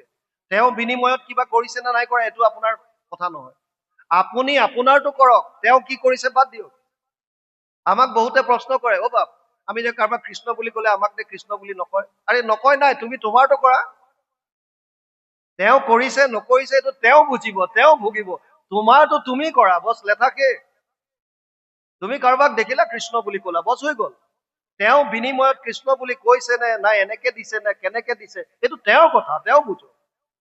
মৈত্ৰতাৰ আচৰণ, আপোনাৰ কৰ্তব্যটো কৰক বন্ধু ভাৱে, বেলেগে কি কৰিছে এইটো বাদ দিয়ক। তৃতীয় দান, মৈত্ৰ, মান। অত মাম সৰ্বভূতেষু ভূতাত্মানম কৃতালয়ম অৰ্হয়েত দানম মানব্যম মৈত্ৰে অভিন্নন চক্ষুষা। মান। শাস্ত্ৰই কৈছে অমানিনা মানদেনা নিত্যদা কীৰ্তয়ম তো হৰি। নিজে মান নিবিচাৰিবা, আনক সন্মান দিয়া। কিন্তু আমি মেলে মিটিঙে দেখা পাওঁ যে ডাঙৰ ডাঙৰ পদবীধাৰীবিলাক যেতিয়া মঞ্চত বহি থাকে, সাধাৰণ কোনোবা এজনে যদি কিবা এটা ক'ব বিচাৰে, কিয় কিয় বহ? তোমাৰ ডিগ্ৰী থাকিল বুলিয়ে যে তুমিয়ে যে সকলো জানতা সৰ্বজান্তা হৈ আছা, সেইজনে একো নাজানে নেকি? ভগৱানে এনেকুৱা এজোপা বৃক্ষ তৈয়াৰ কৰা নাই যিজোপা বৃক্ষ কোনো ঔষধিত কামত নাহে। ভগৱানে এনেকুৱা এটা প্ৰাণী তৈয়াৰ কৰা নাই যিটো প্ৰকৃতিৰ কামত নাহে। আৰু ভগৱানে এনেকুৱা এজন ব্যক্তি তৈয়াৰ কৰা নাই যিজনৰ ভিতৰত নিৰ্দিষ্ট এটা গুণ দিয়া নাই। প্ৰত্যেকজন মানুহৰ ভিতৰত একো একোটা গুণ আছে। আপুনিয়ে সৰ্বজান্তা হৈ থাকিলে হ'ব নেকি? তেওঁ কি ক'ব বিচাৰিছে তেওঁক সন্মান দিয়া, তেওঁক ক'বলৈ দিয়া, তাৰপিছত আলোচনা কৰা। যদি গ্ৰহণযোগ্য হয় গ্ৰহণ কৰা, গ্ৰহণযোগ্য নহলে বাদ দিয়া, বছ লেথাচেছ। কিন্তু সন্মান নিদিয়াটো কেনেকুৱা কথা? আমাৰ সমাজত আমি প্ৰায়বিলাকে ভাবো মই যিটো জানো এইটোৱে শুদ্ধ, এইটোৱে সত্য, সমাজখন মোৰ মতে চলক, আৰু নহলে খেল খেল হৈ যাব, ফাট ফাট হৈ যাব। বুজি পাইছে নে নাই? তৃতীয় শ্ৰেণী কোঠাত এজন শিক্ষকে এই ক্লাছটোৰ ফাৰ্ষ্ট বয়টোক উঠাই পেলাই ক'লে যে তোমাক এটা প্ৰশ্ন কৰো, প্ৰশ্নৰ উত্তৰটো দিয়া। ছাৰ কওক। ধৰি লোৱা মই তোমাক বেগৰ পৰা উলিয়াই 2টা আপেল দিলো, আৰু গছৰ পৰা ছিঙি আনি আকৌ 3টা দিলো, তোমাৰ হাতত কেইটা আপেল হ'ব? ফাৰ্ষ্ট বয়, চোকা ল'ৰা, সি গন্তি কৰি ক'লে, ছাৰ 6টা। তাৰ কনফিডেন্ট আছে, 6টা। ছাৰে কৈছে ভালকে শুন, প্ৰশ্নটো শুনি ল। বেগৰ পৰা উলিয়াই 2টা দিছো, গছৰ পৰা ছিঙি আনি 3টা দিছো, তোৰ হাতত কেইটা আপেল হ'ব? সি কৈছে ছাৰ 6টা। 4-5 বাৰ সোধাৰ পাছত একেটা উত্তৰ দিওঁতে চৰ মাৰি দিলে। কিয়? কাৰণ শিক্ষকজন কি হৈ আছে? উত্তৰটো শিক্ষকজনে কি বুলি ভাবি আছে? 3 2 কিমান হ'ব লাগিব? 5টা। কনফিডেন্ট 5টাই হ'ব লাগিব। ল'ৰাটোৱে যেতিয়া 6টা বুলি কৈছে, তাৰমানে মোৰ ভবাটো মিছা বুলি কৈছে, এইটো কেনেকে হ'ব? ল'ৰাটোক চৰ মাৰি দিলে, ল'ৰাটোৱে কান্দিলে, শিক্ষকজনৰ বেয়া লাগিল, আৰু বেয়া লাগি সুধিলে, অ' পাই ইমান সাধাৰণ প্ৰশ্ন এটা কৰিছো, কিয় পৰা নাই? তইতো ক্লাছৰ ফাৰ্ষ্ট বয়, তোক মই কৈছো যে বেগৰ পৰা উলিয়াই 2টা দিছো, আৰু গছৰ পৰা ছিঙি আনি 3টা দিছো, তোৰ হাতত কেইটা আপেল হ'ব? সি কান্দি কান্দি কৈছে ছাৰ 6টা। কেনেকৈ 6টা? সুধি দিলে শিক্ষকে, কেনেকৈ 6টা হ'ব? সি কৈছে ছাৰ আপুনি মোক বেগৰ পৰা 2টা দিছে, বোলে ঠিক, আৰু আপুনি গছৰ পৰা 3টা দিছে, বোলে ঠিক, আৰু মায়ে ঘৰৰ পৰা এটা দি পঠিয়াইছে, তাৰ হাতত 6টা, সি তাৰ জেগাত ঠিক আছে। বুজি পাইছে নাই? সমস্যাটো ক'ত? সমস্যাটো হৈছে আমি ইজনে সিজনক সন্মানটো দিব বিচৰা নাই। যদি সন্মানটো দি প্ৰথমেই যদি সুধিলেহেঁতেন যে বোপাই তই 6টা বুলি যে কলি কেনেকৈ 6টা মোক বুজাই দে, তেতিয়া ইমানখিনি নাই। আমাৰ ঘটনা হৈছে আমি বেলেগক সন্মান দিব নিবিচাৰো আৰু ভাবো যে মোক সকলোৱে কিন্তু সন্মান দিয়ক। সমস্যাটো তাত। ভক্তি মাৰ্গত কিন্তু কপিল প্ৰভুৱে কৈছে সকলোকে তুমি সন্মান দিয়া, বিশেষত মনুষ্যগণত যিটো নৰে বিষ্ণু বুদ্ধি কৰি সৰ্বদাই মান্য কৰে। কি হব তেতিয়া? ঈৰ্ষা, অসূয়া, তিৰস্কাৰ, অহংকাৰ সবে নষ্ট হোৱা তেবে তাবক্ষণে তাৰ। এয়া উদ্ধৱক উপদেশ দিয়াৰ চলৰে গুৰুজনে আমাক কৈ গৈছে। আৰু শেষত কৈছে অভিন্নেন চক্ষুষা। ভক্তি মাৰ্গত যেতিয়া আহিছে এটা বস্তু মনত ৰাখক, অভিন্নেন চক্ষুষা মানে ভিন্নভাৱে নাচাব। বিলনীয়াই প্ৰসাদ বিলাই যাওঁতে এয়া মোৰ ঘৰৰ গতিকে অকমান দি দিলে বেছিকে, এয়া বাহিৰৰ গতিকে অকমান, এইবিলাক বেয়া। বুজি পাইছে নাই? যিবিলাক সৰু সুৰা কথা, ভিন্ন ভাৱটো আনিব নালাগে কোনো সময়ত। এজন মোৰ আপোন, এজন পৰ, এজন উচ্চ, এজন নিচ, এজন দুখীয়া, এজন ধনী, এইবিলাক ভাৱ এৰিবলৈ কৈছে। অলপ দিনৰ আগত মই কাৰ্বি আংলং গৈছিলো। তাত নামঘৰীয়াজন সেইদিনা নামঘৰত অনুষ্ঠানত আহিব পৰা নাছিল, তেওঁ কোনোবা অসুস্থত আছে। সন্ধিয়া যিখন ঘৰত আমাক থাকিবলৈ দিলে তাত তেওঁ গ'ল আৰু কেইবাজনো ল'ৰা লগত আছে, যুৱক আছে। কথা প্ৰসংগত তেওঁ বিৰাট আলোচনা কৰিলে দিনটোৰ কথাখিনি আৰু শেষত সুধিলে, ক'লে যে বাপ এটা প্ৰশ্ন কৰোঁ খালি আপোনাক। বোলে কওক, আপোনালোকৰ কোনোবা সমাজত কাৰোবাৰ মৃত্যু হলে কিমান দিনত কাজ কৰ্মবিলাক কৰে, কেনেকুৱা চিষ্টেম কি? আৰু এতিয়া আমি ক'লো যে আমাৰ যিটো নিয়ম গৰুৰ পুৰাণৰ মতেও আছে, যে সেইমতে আমি 10 দিনৰ দিনা দহা কৰোঁ, একাদশৰ দিনা আমি একাদশ নামৰ দ্বাৰাই কৰা হয়, আৰু 12 দিনৰ দিনা আমি তৈল স্পৰ্শ কৰোঁ। কাৰণ সেই 10-11 দিন পৰিয়ালটোৱে কোনো ধৰণৰ তেলৰ ব্যৱহাৰ নকৰে, গতিকে সমাজৰ লগতে তেওঁলোকে তৈল স্পৰ্শ কৰাই দিয়া হয়। তাৰপিছত তেওঁলোক আকৌ নৰ্মেল জীৱনলৈ ঘূৰি যায়। মই সুধিলো আপোনালোকে কিমান দিনত কৰে? তেওঁলোকে ক'লে যে আমি 17 দিনত কৰোঁ। মই 17 দিনটো কোন দিন শুনা নাছিলো। মই শুনিছিলো 11 দিন, 13 দিন, এমাহ, মাহেকীয়া। মই ক'লো মই মাহেকীয়ালৈকে শুনিছো, মই 17 দিনটো মাজত শুনা নাই। তেওঁ ক'লে নহয় নাই, আপুনি ঠিক শুনিছে, আমাৰ এমাহে আছিল। তেওঁলোক এখন সত্ৰৰ অধীনত আছে। সত্ৰাধিকাৰ প্ৰভু এবাৰ আহোঁতে তেওঁলোকৰ যিখিনি ল'ৰা ছোৱালী বেছিভাগ চাকৰি সূত্ৰে বাহিৰত থাকে, গতিকে সেই পাহৰিত থকা ল'ৰা ছোৱালীবিলাকে ঘৰত বা পৰিয়ালত কাৰোবাৰ নিধন হলে এমাহ দিন অসুস্থত থাকিবৰ কাৰণে ইমান দিন ছুটি নাপায়, তেওঁলোকে মোক কোৱা কথা। আৰু সেইকাৰণে সত্ৰাধিকাৰ প্ৰভু আহোঁতে তেওঁক অনুৰোধ কৰি পেলাই ক'লে যে প্ৰভু ঈশ্বৰ, এমাহ কাল আমি এনেকে থাকিবলৈ আমাৰ অলপ অসুবিধা হৈছে ল'ৰা ছোৱালীবিলাকৰ, গতিকে আপুনি অকণমান এই সংস্কাৰৰ পিৰিয়ডটো অকণ কমাই দিয়ক। আৰু তেতিয়া সেই সত্ৰাধিকাৰজনে বোলে উপদেশ দি গ'ল যে আপোনালোকে 17 দিনৰ দিনা কৰিব। আৰু তেতিয়াৰ পৰা তেওঁলোকে 17 দিনত কৰে। আমি পটককে মুখৰ পৰা ওলাই গ'ল, মই ভাবি থকা নাছিলো, হঠাৎ ওলাই গ'ল শ্লিপ অফ টাং। আৰু আমি সুধি দিলো যে সত্ৰাধিকাৰৰ পৰিয়ালত যদি কাৰোবাৰ মৃত্যু হয় তেওঁলোকে কিমান দিনত কৰে? তেওঁলোকে ক'লে, তেওঁলোকে নামঘৰীয়া বাপে ক'লে যে তেওঁলোকে 10 দিনৰ দিনা দহা, 11 দিনৰ দিনা একাদশ আৰু দ্বাদশৰ দিনা তৈল নে মৎস্য কিবা এটা স্পৰ্শ কৰে বুলি ক'লে। হয় নেকি? তেওঁলোকে 11 দিনত কৰে। তেওঁলোকে 11 দিনত কৰে যদি আপোনালোকে 11 দিনত কিয় নকৰে? কাৰণ আমিতো পাইছো কীৰ্তনত গুৰুজনাই লিখিছে, ব্ৰাহ্মণৰ চাণ্ডালৰ নিবিচাৰি কুল, দাতাত চোৰত যেন দৃষ্টি এক তুল, নিচত সাধুত যাৰ ভৈল এক জ্ঞান, তাহাকে সে পণ্ডিত বুলিও সৰ্বজান।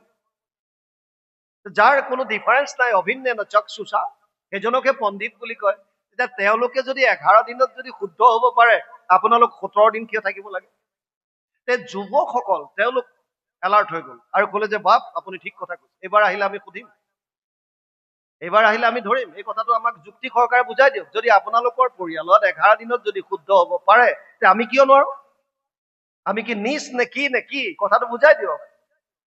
কাৰণ শাস্ত্ৰতটো তেনেকেই কৈছে। সেইকাৰণে কপিল প্ৰভুৱে কৈছিল যে ভক্তি মাৰ্গৰ এটা ষ্টেপ আৰু হৈছে, এইটো হৈছে অভিন্নেন চক্ষুষা। আৰু গুৰুজনাৰ এক শৰণ হৰিনাম ধৰ্মত ইয়াৰ এটা বিশেষত্ব আছে। সেইকাৰণে প্ৰথম কথা, এক শৰণ হৰিনাম ধৰ্মৰ আমি নিজকে অতি ভাগ্যৱান, ভাগ্যশালী বুলি ভাবিব লাগে। আমি চাকৰি সূত্ৰে ভাৰতৰ বিভিন্ন স্থানত গৈছো, বিভিন্ন ধৰ্মাৱলম্বী লোকৰ লগত কথা বতৰা পাতিছো, পৰিৱেশ দেখিছো, তেতিয়া দেখা পাইছো যে উচ্চ নিচ বহুত চলে। জয়ছলমেৰত থাকোতেতো এনেকুৱাও আছিল যে কোনো এটা জাতি তাত এনেকুৱা আছে কোনো এজনৰ ঘৰৰ সন্মুখেদি পাৰ হলে পিন্ধি থকা চেন্দেলযোৰ মূৰত লৈ যাব লাগে। পিন্ধি যাব নোৱাৰে ৰাস্তাইদি, গেটৰ সন্মুখেদি। নিজ জাতি। কিন্তু আমাৰ গুৰুজনৰ যিখন সমাজ, ইয়াত এইবিলাক নাই। উচ্চ নিচ, জাতি ভেদ, ধনী দুখীয়া একো নাই ইয়াত। আৰু এই ধৰ্মত সমস্তৰে অধিকাৰ আছে। বাক্য কৰ্ণ মনোমুখ আছে মানে যাৰ, হৰি ভকতিত সমস্তৰে অধিকাৰ। স্ত্ৰী শূদ্ৰে কৰে যদি আমাত ভকতি, তাহাকো কহিবা এইটো জ্ঞান মহামতি। হৈ গৈছে। গতিকে গুৰুজনাৰ ধৰ্মৰ এইবিলাক উদাৰতা, এই ধৰ্মটো আমি বুজি লৈ পেলাই ভক্তি পৰকৰ কাৰণে শ্ৰৱণ কীৰ্তন কৰক। ইয়াৰ পৰা কথা যিমান শুনিব, যিমান হৃদয়ংগম কৰিব, মনৰ ভাৱবিলাক শুদ্ধ হব, দৃষ্টিকোণ সলনি হব। দৃষ্টিকোণ সলনি হলে সকলোকে বিষ্ণুময় দেখা পাব, ভগৱানৰ অংশ যেন লাগিব চব। আৰু তেতিয়া কাৰো প্ৰতি বেয়া ভাৱ নাহে। লাগিলে চৰাই চিৰিকটি, জীৱ জন্তু, মানুহ যোনে নহওক, সেই ভাৱটো অনাৰ কথা চিন্তা কৰিছে। গুৰুজনাৰ ধৰ্ম কিমান উদাৰ। আমি কেৱল নীতি নিয়মত খালি এইফালে চাই পঢ়িব লাগে, ইফালে কৰিব লাগে, সিফালে কৰিব লাগে যদি কৰি থাকো, আচল তত্ত্বটোৰ পৰা ওলাই আহিম। সেইকাৰণে সমাজৰ নীতি মানক। যিখন সমাজত আছে তাত যিখিনি সংবিধান দিছে তাক 100% ফল' কৰক। কিন্তু তত্ত্বটো বুজিবলৈ চাওক, কি কৈছে, এই কথাখিনি কি, সেই কথাখিনি আমি বুজিব লাগে। আৰু ইয়াত এতিয়া সেইটোৱে কৈছে, এমত দুৰ্লভ জন্ম পায়া যিটো ভকতিক আচৰক, কাম্য কৰ্ম যত মিছা হেন জানি তাক বাঞ্ছা নকৰক। কাম্য কৰ্ম কোনবিলাক? যিবিলাক ইন্দ্ৰিয়ৰ প্ৰীতি সাধনৰ কাৰণে আমি কৰো। খাই ভাল লাগিল, যি মৰ্জি খাইছো। পিন্ধি ভাল লাগিল, যি মৰ্জি পিন্ধিছো। কোনোবাই পেণ্ট ফালি লৈছে, কোনোবাই কিবা কৰি লৈছে। যাৰ যেনেকুৱা মৰ্জি, বছ ভাল লাগিছে। বুজি পাইছে? এইবিলাক ইন্দ্ৰিয়ৰ কামনা। ইন্দ্ৰিয়ই বিচৰা ধৰণে কাম কৰি গৈ আছো, বছ। সেইকাৰণে কৈছে এইবিলাকে প্ৰকৃত সুখ দিব নোৱাৰে। তাৰ পাছত কৈছে, তেতিয়াহ'লে আমি কি কৰিম? প্ৰহ্লাদে কৈছে, বিষ্ণুৰ চৰণ স্মৰণত পৰে পুৰুষৰ লাভ নাই, যিমান শকতি হৰি সুমৰক মনুষ্য জন্মে সদায়। এজন দৈত্য শিশুৱে জ্ঞান দিছে, চাওক কিমান সুন্দৰ কথা কৈছে। বিষ্ণুৰ চৰণ স্মৰণত পৰে পুৰুষৰ লাভ নাই। ইয়াত পুৰুষ মানে আত্মাক বুজাইছে, জীৱক বুজাইছে। যে আমি বিলাকে বিষ্ণুৰ চৰণ যদি স্মৰণ নকৰো, আৰু ইয়াতকে একো আমাৰ জীৱনে বেকাৰ হব। মহাপুৰুষ শ্ৰীমন্ত শংকৰদেৱে কীৰ্তনত লিখিছে, মনুষ্য শৰীৰ পাই যিটো নৰগণ, নকৰে তোমাৰ যদি শ্ৰৱণ কীৰ্তন, বিফলে জনম গৈলা ভৈলা সৰ্বনাশ, জীৱন্ততে মৰা সেইটো ভাতৃৰ নিশ্বাস। বেদস্তুতি কীৰ্তন, প্ৰথম কীৰ্তনতে লিখিছে বেদস্তুতি। এই মানুহৰ শৰীৰ পাই যদি শ্ৰৱণ কীৰ্তনে নকৰিলো, শ্ৰৱণ কীৰ্তন নকৰিলে মনৰ ভাৱ শুদ্ধ নহব। মনৰ ভাৱ শুদ্ধ নহলে দৃষ্টিকোণ সলনি নহব। দৃষ্টিকোণ সলনি নহলে আমাৰ একো লাভেই নহব। বুজি পাইছেনে? গতিকে বেষ্টটো হৈছে শ্ৰৱণ কীৰ্তন। সেইকাৰণে গুৰুজনে কিমান চিন্তা কৰি আমাক দি থৈ গৈছে শ্ৰৱণ কীৰ্তন কৰা। শ্ৰৱণ কীৰ্তন কৰিলে ভাৱ শুদ্ধ হব, ভাৱ শুদ্ধ হলে দৃষ্টিকোণ সলনি হব। নহলেতো আমাৰ প্ৰত্যেকে বেলেগ বেলেগ ধৰণে ভাবে। এটা ক্লাছৰুমত এজন শিক্ষকে মদ যে বেয়া বস্তু বুজাবৰ কাৰণে এটা গ্লাছত মদ লৈ গৈছে, আধা গিলাচ, আৰু এডাল কেঁচু লৈ গৈছে। আৰু ল'ৰা ছোৱালীক কৈছে, দেখিছা কি আছে হাতত? চবে কৈছে, ছাৰ এইটো গিলাচত মদ আছে, আৰু এডাল কেঁচু। এতিয়া কি হয় চাবা। কেঁচুডাল মদৰ গিলাচত পেলাই দিলে। ধৰফৰাই কেঁচুডাল মৰি গল। আৰু সুধিলে ছাত্ৰ ছাত্ৰী, কি বুজিলা? লাষ্ট বেঞ্চৰ পৰা এটা হাত দাঙিছে, ছাৰ কি বুজিলি? ছাৰ আমি মদ খাব লাগে। কিয়? তই সেইটোৱে বুজিলি যে? ছাৰ মদ খালে পেটত থকা পেলু চেলু বিলাক মৰি যাব। বুজি পালে নাই? দৃষ্টিকোণ আপুনি কেনেকৈ লৈছে, এই দৃষ্টিকোণ সলনি কৰিবৰ কাৰণে শ্ৰৱণ কীৰ্তন আটাইতকৈ প্ৰয়োজন। প্ৰত্যেকটো বস্তু আপোনাৰ দৃষ্টিকোণ সলনি হৈ যাব। প্ৰত্যেকটো আপোনাৰ ঘটনা দুৰ্ঘটনা যেনেকুৱা যেনেকুৱা জীৱনলৈ আহে, আপুনি তাক বেলেগ ধৰণে ল'ব। 42 ডিগ্ৰী চেলচিয়াছত যেতিয়া গৰম হয়, এয়াৰ কণ্ডিশ্যন ৰুমত সোমাই থকা মানুহেও আমি কি কওঁ যে গৰম, বাপৰে এচিৰ হাৱা গৰম হৈ গৈছে। আৰু 42 ডিগ্ৰী চেলচিয়াছত যে হাইৱেত যে আলকটৰা হাতত লৈ এচামে দি আছে গৰমত, কিয়? কি গৰম তেওঁলোকৰ কাৰণে বেলেগ, আমাৰ কাৰণে বেলেগ? না, দৃষ্টিকোণ। তেওঁলোকে সেইটো বছ সহজভাৱে লৈছে। গৰম পৰিছে আজি, কি একো নাই, আমি কৰ্ম কৰিব লাগে। পথাৰত ৰুই আছে গৰমত। কিন্তু দৃষ্টিকোণ কেনেকে লৈছো প্ৰত্যেকটো বস্তু, সেইবিলাক কৰিবৰ কাৰণেই গুৰুজনাই প্ৰথম দি থৈ গৈছে, যিমান পাৰে শুনক। শুনোতে শুনোতে শুনোতে শুনোতে মনৰ বেয়া ভাৱবিলাক, মলিনতাবিলাক যেতিয়া নাইকিয়া হব, তেতিয়া প্ৰত্যেকটো ঘটনা পৰিঘটনা চববিলাক বস্তুৰ আপোনালোকে গ্ৰহণ কৰাৰ ক্ষমতাটো অকল বেলেগ ধৰণৰ হ'ব, দৃষ্টিকোণ সলনি হ'ব। বুজি পালে? ইয়াত সেইকাৰণে কৈছে, কিহৰ কাৰণে এতিয়া হৰিকে বিষ্ণুকে স্মৰণ কৰিব? বিষ্ণুৰ চৰণ স্মৰণত পৰে পুৰুষৰ লাভ নাই, যিমান শকতি হৰি সুমৰক মনুষ্য জন্মে সদায়। কিয় কৰিব? এতিয়া প্ৰহ্লাদে কৈছে, সমস্তৰে প্ৰিয় হৃদয় আত্মা জগতৰে পিতা মাতা, হেন জানি আন বিষয় এৰিয়া হৃদয়ে হৰিক চিন্তা। সমস্তৰে প্ৰিয় কেনেকে? বিভিন্ন ধৰ্ম সম্প্ৰদায় আছে। মুছলমানসকলৰ কাৰণে প্ৰিয় কৃষ্ণ হ'ব জানো? খ্ৰীষ্টিয়ানসকলৰ কাৰণে হ'ব জানো? শৈৱ, আমাৰ সনাতন ধৰ্মৰ 5টা থাল আছে নহয়। যোনে শিৱক মানে আৰাধ্য হিচাপে তেওঁলোকক শৈৱ বুলি কয়। যোনে শক্তি পূজা কৰে তেওঁলোকক শাক্ত বুলি কয়। যোনে গণেশ মানে তেওঁলোকক গাণপত্য বুলি কয়। যোনে সূৰ্যক মানে তেওঁলোকক সৌৰপন্থী বুলি কয়। যোনে বিষ্ণুক মানে তেওঁলোকক বৈষ্ণৱ বুলি কয়। বৈষ্ণৱসকলে বাৰু কৃষ্ণক ভাল পালে, বাকীবিলাকে? কিন্তু ইয়াত প্ৰহ্লাদে কৈছে সমস্তৰে প্ৰিয়, সকলোৱে ভাল পায় কৃষ্ণক। এইটো সঁচা জানো? ভাগৱতে মিছা কলে নেকি? নহয়, তত্ত্বটো বুজো। কৃষ্ণ কোন সেইটো বুজো। বৰ্তমান পৃথিৱীত 800 কোটিৰ ওপৰত মানুহ আছে, more than 800 crore। কাৰো লগত কাৰো মিল নাই।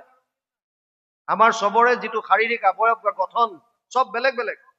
সেইকাৰণে আমি চিনি পাওঁ, এইজন অমুক, এগৰাকী অমুক, এওঁ অমুক, এওঁ অমুক, চব চিনি পাওঁ। বহুতে ভাৱৰীয়াত নতুনকে বিয়া কৰোৱা ল'ৰাবিলাকে যেতিয়া ভাও লয়, ভাওনাত ওলায়ে নিজৰ মানুহগৰাকীক চাই থাকে কোনফালে বহিছে। দেখা পাই গলে তেতিয়াহে মচনটো আহে। 1000 গৰাকী মানুহৰ মাজতো চিনি পাই যায় মোৰ পত্নী সেইগৰাকী। কিয় চিনি পায়? কাৰণ শাৰীৰিক গঠন প্ৰণালী বেলেগ। আনকি আমাৰ ফিংগাৰ প্ৰিণ্টছো নিমিলে, আঙুলিৰ ছাপ কাৰো লগত নিমিলে। ইমান বৈষম্যতাৰে ভৰা এইখন সংসাৰত এটা বস্তুৰ মিল আছে, সেইটো হৈছে কি? আমি সকলোৱে এটা বস্তু বিচাৰো, সেইটোৱে হৈছে আনন্দ, যাক আমি সুখ সুখ বুলি কওঁ। পৃথিৱীত এনেকুৱা কোনো মানুহ নাই যোনে আনন্দ নিবিচাৰে। মানুহ বাদ দিয়ক, কোনো প্ৰাণী নাই, জীৱ নাই যাক আনন্দ নালাগে। চবে আনন্দ বিচাৰিছে। আপুনি মুছলমানক সোধক, আনন্দ লাগে। খ্ৰীষ্টিয়ানক সোধক, আনন্দ লাগে। জৈনিজিম, বুদ্ধিজিম, যাকে নোসোধক, আস্তিকক সোধক, নাস্তিকক সোধক, ভিখাৰীজনক সোধক, ৰজাক সোধক, পুলিচক সোধক, চোৰক সোধক, আৰ্মিক সোধক, এক্সট্ৰিমিষ্টক সোধক, যাকে নোসোধে কিয়, চবে এটা স্বৰত কব যে আমাক আনন্দ লাগে, বিচাৰিছো। কিয় আনন্দ কিয় বিচাৰো? চবে কিয় বিচাৰিছে? কাৰণ আমি পৰম আনন্দৰ অংশ, মূলত যাব বিচাৰিছো। পৰম আনন্দ কোন? ভগৱান কৃষ্ণই গীতাত পোল খুলিছে, মামে বংশ জীৱলোকে জীৱভূত সনাতন। ৫ম অধ্যায় ৭ নম্বৰ শ্লোক গীতা। হে অৰ্জুন, যিমান জীৱ আছে সব মোৰ অংশ। আৰু ভগৱান কোন? তৈত্তৰীয় উপনিষদত কৈছে ৰসু বৈশহ, সেইজন আনন্দ স্বৰূপ। কৃষ্ণ শব্দৰ অৰ্থ লিখিছে, মহাভাৰতৰ উদ্যোগত লিখিছে, কৃষি ভূবাচক শব্দ নচ নিবৃত্তি বাচক দ্বৈউৰ একাত পৰম ব্ৰহ্ম কৃষ্ণ ইতি অভিধীয়তে। আৰু ইয়াৰ অনুবাদ মহাপুৰুষ মাধৱদেৱে ঘোষাত কৰিছে।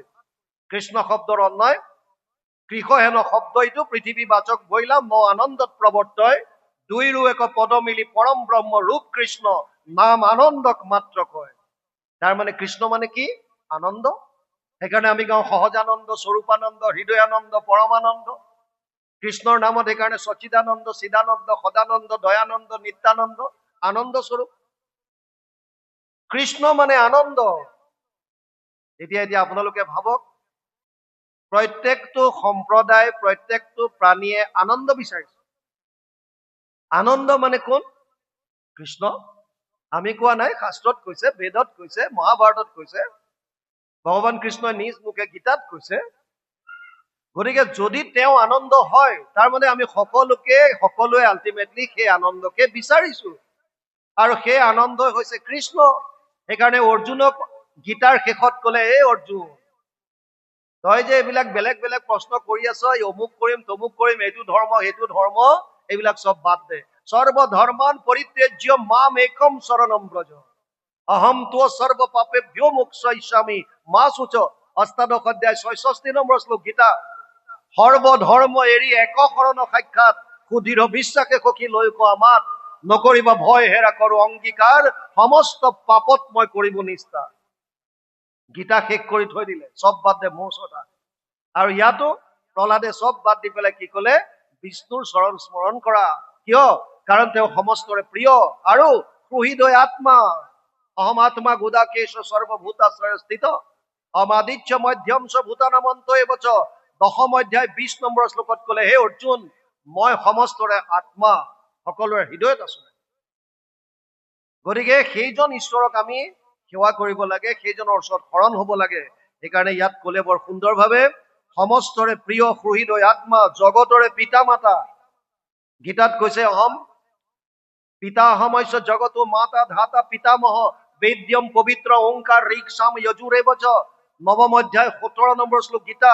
হে অৰ্জুন, ময়ে সমস্তৰে পিতা, ময়ে মাতা, ময়ে পিতামহ, ময়ে বেদৰ ওংকাৰ প্ৰণৱ, ঋগ্বেদ সামবেদ যজুৰ্বেদ জ্ঞান মই। মত্ত পৰতৰম নান্যত কিঞ্চিদস্তি ধনঞ্জয় মই সৰ্বমিদম প্ৰথম সূত্ৰে মণিগণা এব। 7ম অধ্যায় 7 নম্বৰ শ্লোক গীতা। হে অৰ্জুন, মোতকে শ্ৰেষ্ঠ কোনো নাই। যেনেকৈ এধাৰী মালাত সূতাডালত মণিবিলাক গাঁঠি থোৱা থাকে, এই মণিবিলাক ধাৰণ কোনে কৰি ৰাখে? সূতাডালে। সূতাডাল আধাৰ শক্তিটো সূতা। ফুলৰ মালা এডালত ফুলখিনি কোনে ধাৰণ কৰি ৰাখে? সূতাডালে। ভগৱানে কৈছে, যেনেকৈ এধাৰী মালাত সূতাডালে যেনেকৈ ধাৰণ কৰি আছে, ঠিক তেনেকৈ এই সমস্ত জীৱ জগত মোৰ লগত গাঁঠ খাই আছে, মই ধাৰণ কৰি আছো। সেইকাৰণে শৰণৰ উপযুক্ত স্থান প্ৰহ্লাদে ইয়াত দেখুৱাই দিছে আৰু কৈছে, সমস্তৰে প্ৰিয় সুহৃদয় আত্মা, জগতৰে পিতা মাতা, হেন জানি আন বিষয় এৰিয়া হৃদয়ে হৰিক চিন্তা।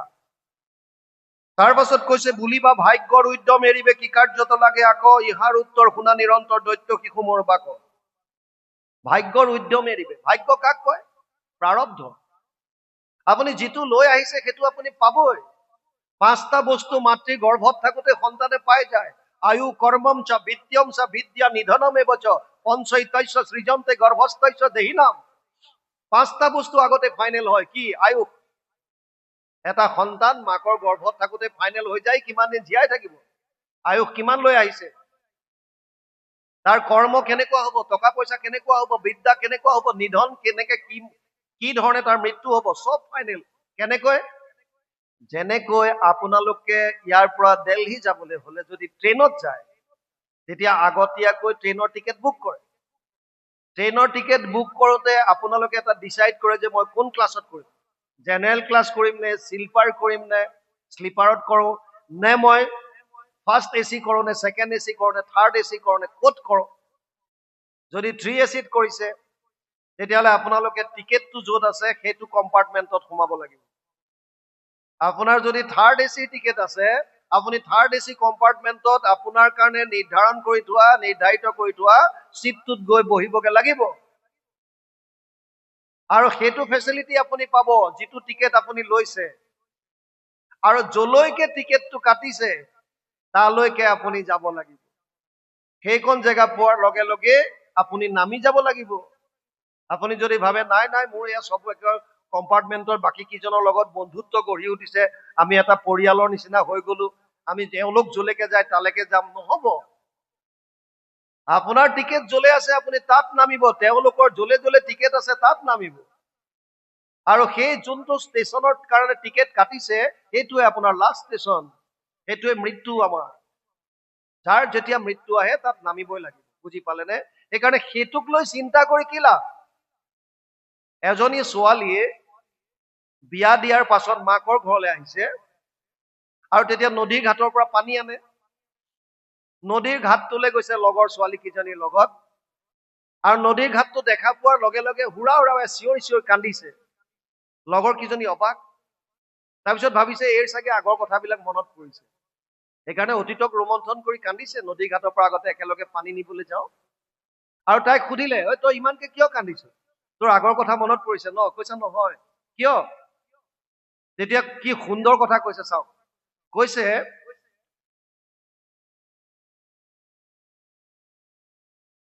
কৃষ্ণ, মই এতিয়া বিয়া হলো, কাইলৈ পৰহিলে মোৰ সন্তান হব। সন্তানটো অকণমান ডাঙৰ হলেতো ককা আইতাকৰ ঘৰত ফুৰিবলৈ আহিব। ফুৰিবলৈ আহিলে এই নদীৰ ঘাটলৈও আহিব। আহিলে কেনেবাকে নদীৰ পানীত নামি গলে যদি নদীয়ে উঠাই লৈ যায়, হয়তো কথা চিন্তা কৰি এতিয়াৰ পৰা কান্দিছে। বুজি পাইছে নে নাই? আমাৰো বহুতৰ তেনেকুৱা। চোৱাবলৈ গৈছে, চোৱাওঁতে কৈ দিলে কোনোবাই যে 10 বছৰৰ পিছত আপোনাৰ আটাইতকৈ প্ৰিয় মানুহজন এৰি থৈ গুচি যাব। 10 বছৰৰ আগতে কৈ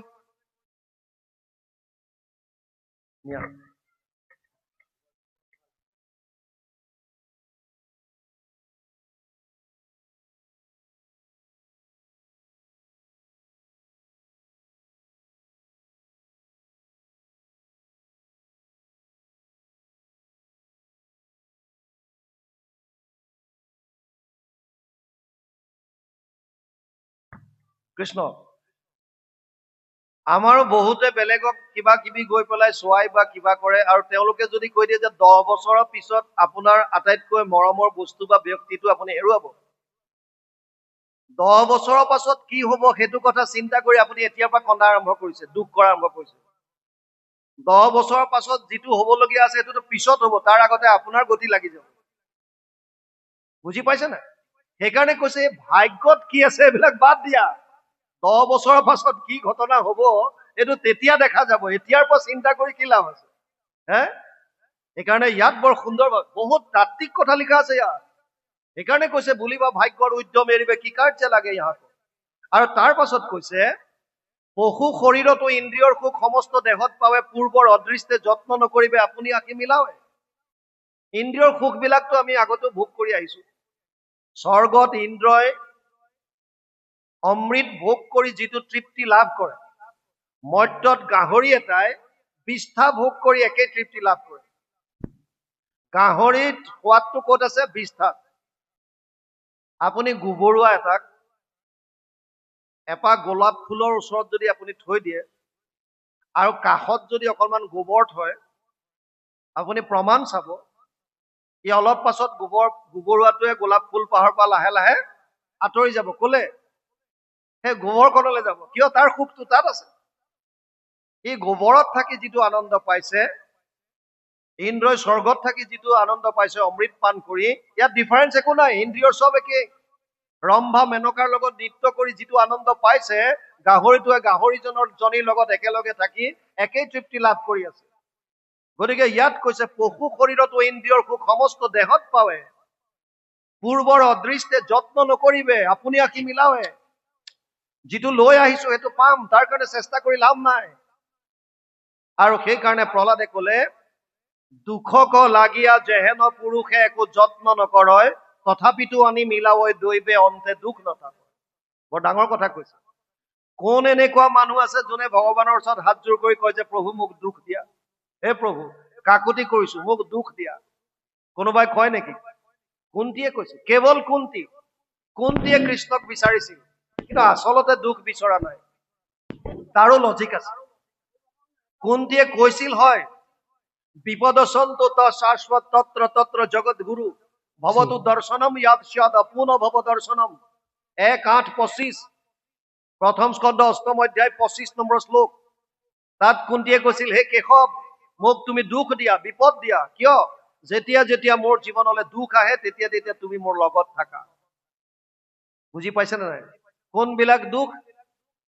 বিষান মহাগ্নে পুৰুষদা দৰ্শনাত অসৎ সভায় বনবাস কৃষ্ণত মৃদে মৃদে অনেক মহাৰথাস্ত্ৰাত দ্ৰৌণী অস্ত্ৰাত হৰি অভিৰক্ষিতা।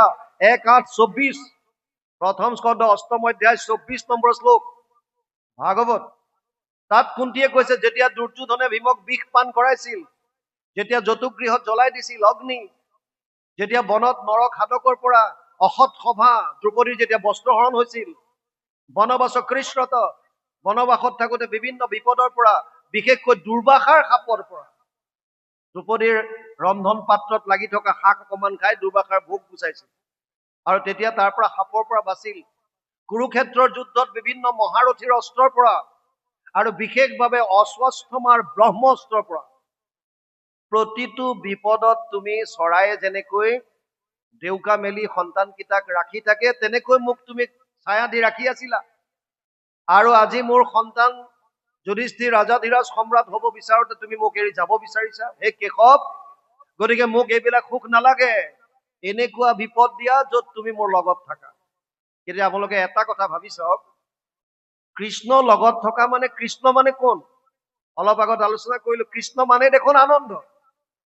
তাৰ মানে সাংসাৰিক বিপদ যি দিয়া তুমি পৰম আনন্দ মোৰ লগত থাকা। চিধা কথা। ভিতৰত আপুনি যদি কৃষ্ণক উপলব্ধি কৰে, ইয়াৰ ভিতৰত যদি আনন্দটো এবাৰ উপলব্ধি কৰে, তেতিয়া বাহ্যিক ধুমুহাই আপোনাক টাচ কৰিব নোৱাৰে। সেইকাৰণে কিছুমানে যেনেকুৱাই দুখ নাহক কিয় নিচল হৈ থাকে, নিৰ্বিকাৰ হৈ থাকে, একো নাই, ইমান ফিল নকৰে। একেটা ধৰণৰ দুখ বেলেগৰ ক্ষেত্ৰত হলে তেওঁলোক ভাগি পৰিব, কিন্তু তাৰ বিপৰীতে কিছুমানে চব সহ্য কৰি ল'ব পাৰে। কিয়? তত্ত্ববিলাক বুজি গৈছে, যিটো সত্য, যিটো শুদ্ধ, এইটো হবই, ইয়াৰ পৰা কোনো হাত সাৰিব নোৱাৰে। সেইকাৰণে ইয়াক কৈছে দুখক লাগিয়া যেহেন পুৰুষে একো যত্ন নকৰয়, কোনেও যত্ন নকৰে দুখ পাবলৈ, তথাপিতো আনি মিলাও এই দৈৱে, তথাপিতো দৈৱে আনে। কেনেকৈ? প্ৰাৰব্ধ যিটো লৈ আহিছে। এতিয়া লজিকটো হৈছে প্ৰহ্লাদৰ,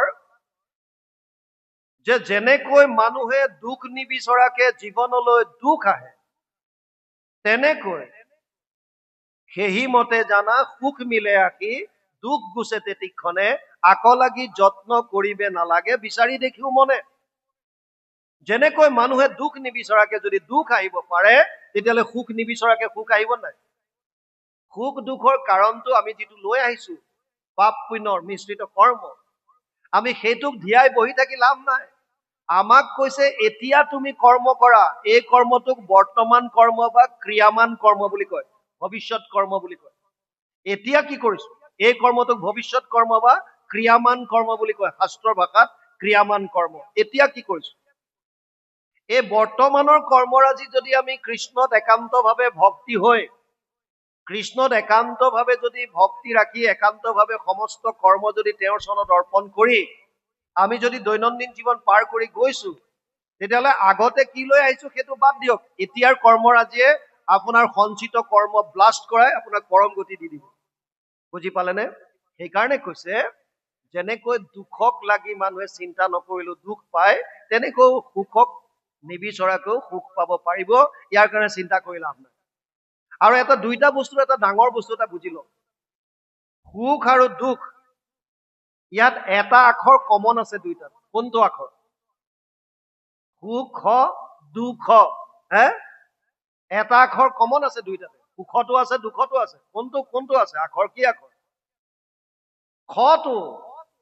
সুখ দুখ, তাৰমানে এই খটোৱে যত কুটৰ খায়। এই খটোতে আচল বস্তু সোমাই আছে, কাৰণ সি সুখতো আছে, দুখতো আছে। সুখ দুখ, এই তাতে আছে খেলি মেলিটো, খটোতে আছে। খ মানে কি বুজাইছে? সংস্কৃতত খ মানে আকাশক বুজায় এটা, ইয়াত আকাশৰ লগত কোনো লিংক নবহে। এটা খ শব্দটোৱে ইন্দ্ৰিয়ক বুজাইছে, ইয়াত ইন্দ্ৰিয় বিলাক বুজাইছে খটোৱে। তাৰ মানে এনেকুৱা এটা পৰিৱেশ সৃষ্টি হয়, যিটো পৰিৱেশ আমাৰ ইন্দ্ৰিয় বিলাকৰ অনুকূল, বিচৰা ধৰণে হয়। সেইটোক আমি কি বুলি নাম দিছো? সুখ। সুখ। আৰু যদি সেই পৰিৱেশটো আঁতৰি যায়, তেতিয়া কি হব? দুখ। আকৌ কেতিয়াবা যদি এনেকুৱা এটা পৰিৱেশ আপোনাৰ ওচৰত আহিল, যিটো আপুনি বিচাৰি আছিল, আপোনাৰ ইন্দ্ৰিয় বিলাকে শুনিব বিচাৰিছে, চাব বিচাৰিছে, স্পৰ্শ কৰিব বিচাৰিছে, যিটো বিচাৰিছে সেইটো পাই গল, তেতিয়া কি বুলি কব? সুখ। আৰু যদি সেই পৰিৱেশটো আঁতৰি গল, তেতিয়া দুখ। তাৰ মানে সুখ দুখৰ কনচেপ্টটো কিনো? এটা আহিলে ভাল লাগে, সেইটো সুখ, আঁতৰি গলে বেয়া লাগে, সেইটো দুখ। আকৌ এটা আহিলে বেয়া লাগে, সেইটো দুখ, আঁতৰি গলে ভাল লাগে, সেইটো থাকিল কি ইয়াত? এটা আহিলে ভাল লাগে, এটা আঁতৰি গলে ভাল লাগে, এটা আহিলে বেয়া লাগে, এটা আহিলে ভাল লাগে। মানে ঘটনাটো কি? সুখ দুখ চব মিছা, সুখৰ দুখৰ জানা মনে সে কাৰণ, মনৰ সংস্কাৰে আচৰণ কৰ্মগণ। বুজি পালে? বাপ কিবা কব নেকি? কওক। কৃষ্ণ, অপৰাধ হলে ক্ষমা কৰিব। হয় কৃষ্ণ। আমি প্ৰশ্ন এভাগ কৰিব বিচাৰিছো, আমাৰ মনৰ কথাহে দেই। কৃষ্ণ, জগত সংঘৰী বুলি আছা নাৰায়ণ, প্ৰথমৰ নিশ্বাসে বাজা ভৈৰৱ বেদগণ। হয়। নহয়নে বাৰু? প্ৰভু ভগৱন্তৰ নিশ্বাসৰ প্ৰথম নিশ্বাসতে বেদ সমস্ত বাঢ়ি গৈছে। আকৌ ইফালে লিখিলে চতুৰ্বিংশতি অৱতাত মৎস্যৰূপে অৱতাৰ ভৈলা প্ৰথমত উধাৰিলা বেদ প্ৰভু প্ৰলয় জলত। কৃষ্ণ, পুৰাণত আপুনি ইয়াৰ উত্তৰটো পাব। যেতিয়া প্ৰলয়ৰ সময়ত, প্ৰলয় মানে প্ৰলয়ৰ সময়ত কেৱল জলত নাৰায়ণ, নৰৰূপী নাৰায়ণ যেতিয়া তাত থাকে, তেতিয়া পুৰাণত এই কথাটো আহিছে, যেতিয়া নিশ্বাসত বেদসমূহ, বেদ মানে কি জ্ঞান, যেতিয়া সেই জলত নিমগ্ন হৈ যায়, তেতিয়া মৎস্যৰূপে সেইখিনিক উদ্ধাৰ কৰে বুলি পেলাই বস্তুটো তাত আছে। আকৌ হয়গ্ৰীৱে এবাৰ লৈ গৈছিলে, তেতিয়াও উদ্ধাৰ কৰে বুলি এবাৰ আছে। কাৰণে দুটা ক্ষেত্ৰত পায়। কিয়নো কাৰণ আমাৰ যুগবিলাকতো ক্ৰমাগতভাৱে গৈ আছে, এইটো গম পাইছে নাই? এইটো এবাৰেইটো নহয়, সত্য যুগ যে এবাৰ আহিছে তেনেকুৱা নহয়, বা দ্বাপৰ যে এবাৰ আহিলে তেনেকুৱা নহয়। গতিকে এইটো ক্ৰমাগতভাৱে গৈ আছে।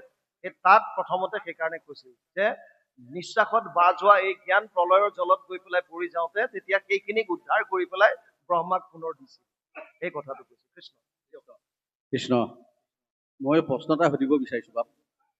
আমাক ঘোষাত পাইছো মই, যিটো জনে কৃষ্ণ কথা বিচাৰে সময় মনে ধৈৰ্য ধৰি ক্ষণ কথা কয়, যত তীৰ্থ স্নান দান দেৱপ্ৰীতি জাগযোগ যোগাদিৰ ফল পায়। তাৰপৰা আকৌ ভাগৱত তাৎপৰ্যত পাইছো, মহাপাতকেও কৰি হৰি ভজয় কৃষ্ণক একনমিক ভৈল পুই নিহালি সিও পবিত্ৰ পবিত্ৰ কাৰিকো কৰয় পবিত্ৰ। এতিয়া প্ৰথম কথা হ'ল কি, আমাৰ আগম শাস্ত্ৰতে থকা বা পাই সকলে হওক বা আমাৰ নিগম শাস্ত্ৰতে থকা বা পাই সকলে হওক, মোৰ বোধ হয় যে এজনো কৃষ্ণৰ নাম নোলোৱা এই পৃথিৱীত মানুহ নাই।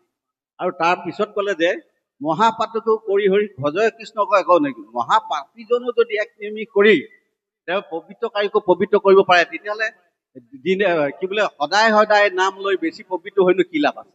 এজন পাপীও যদি অকমান ঈশ্বৰৰ গুণ গাই যদি মহাপাপী কৰি হৈ পবিত্ৰ কাৰিকো কৰয় পবিত্ৰ। আপোনাৰ কথাটো বুজি পালো। মই ভাগৱতৰে আপোনাক উত্তৰ দিছো, মই নিজৰ কমেণ্ট খুব কম দিওঁ। যমৰাজে কৈছিল ৰাম কৃষ্ণ নাম যিটো লয় একবাৰ কোটি জনমৰ পাপ ভস্ম হৈ তাৰ। আপোনাৰ কথাটো সেইটোৱে। যদি কোটি জনমৰ পাপ এবাৰ যদি নাম ললে ভস্ম হয়, তেতিয়া সদায়নো নাম লৈ কি লাভ?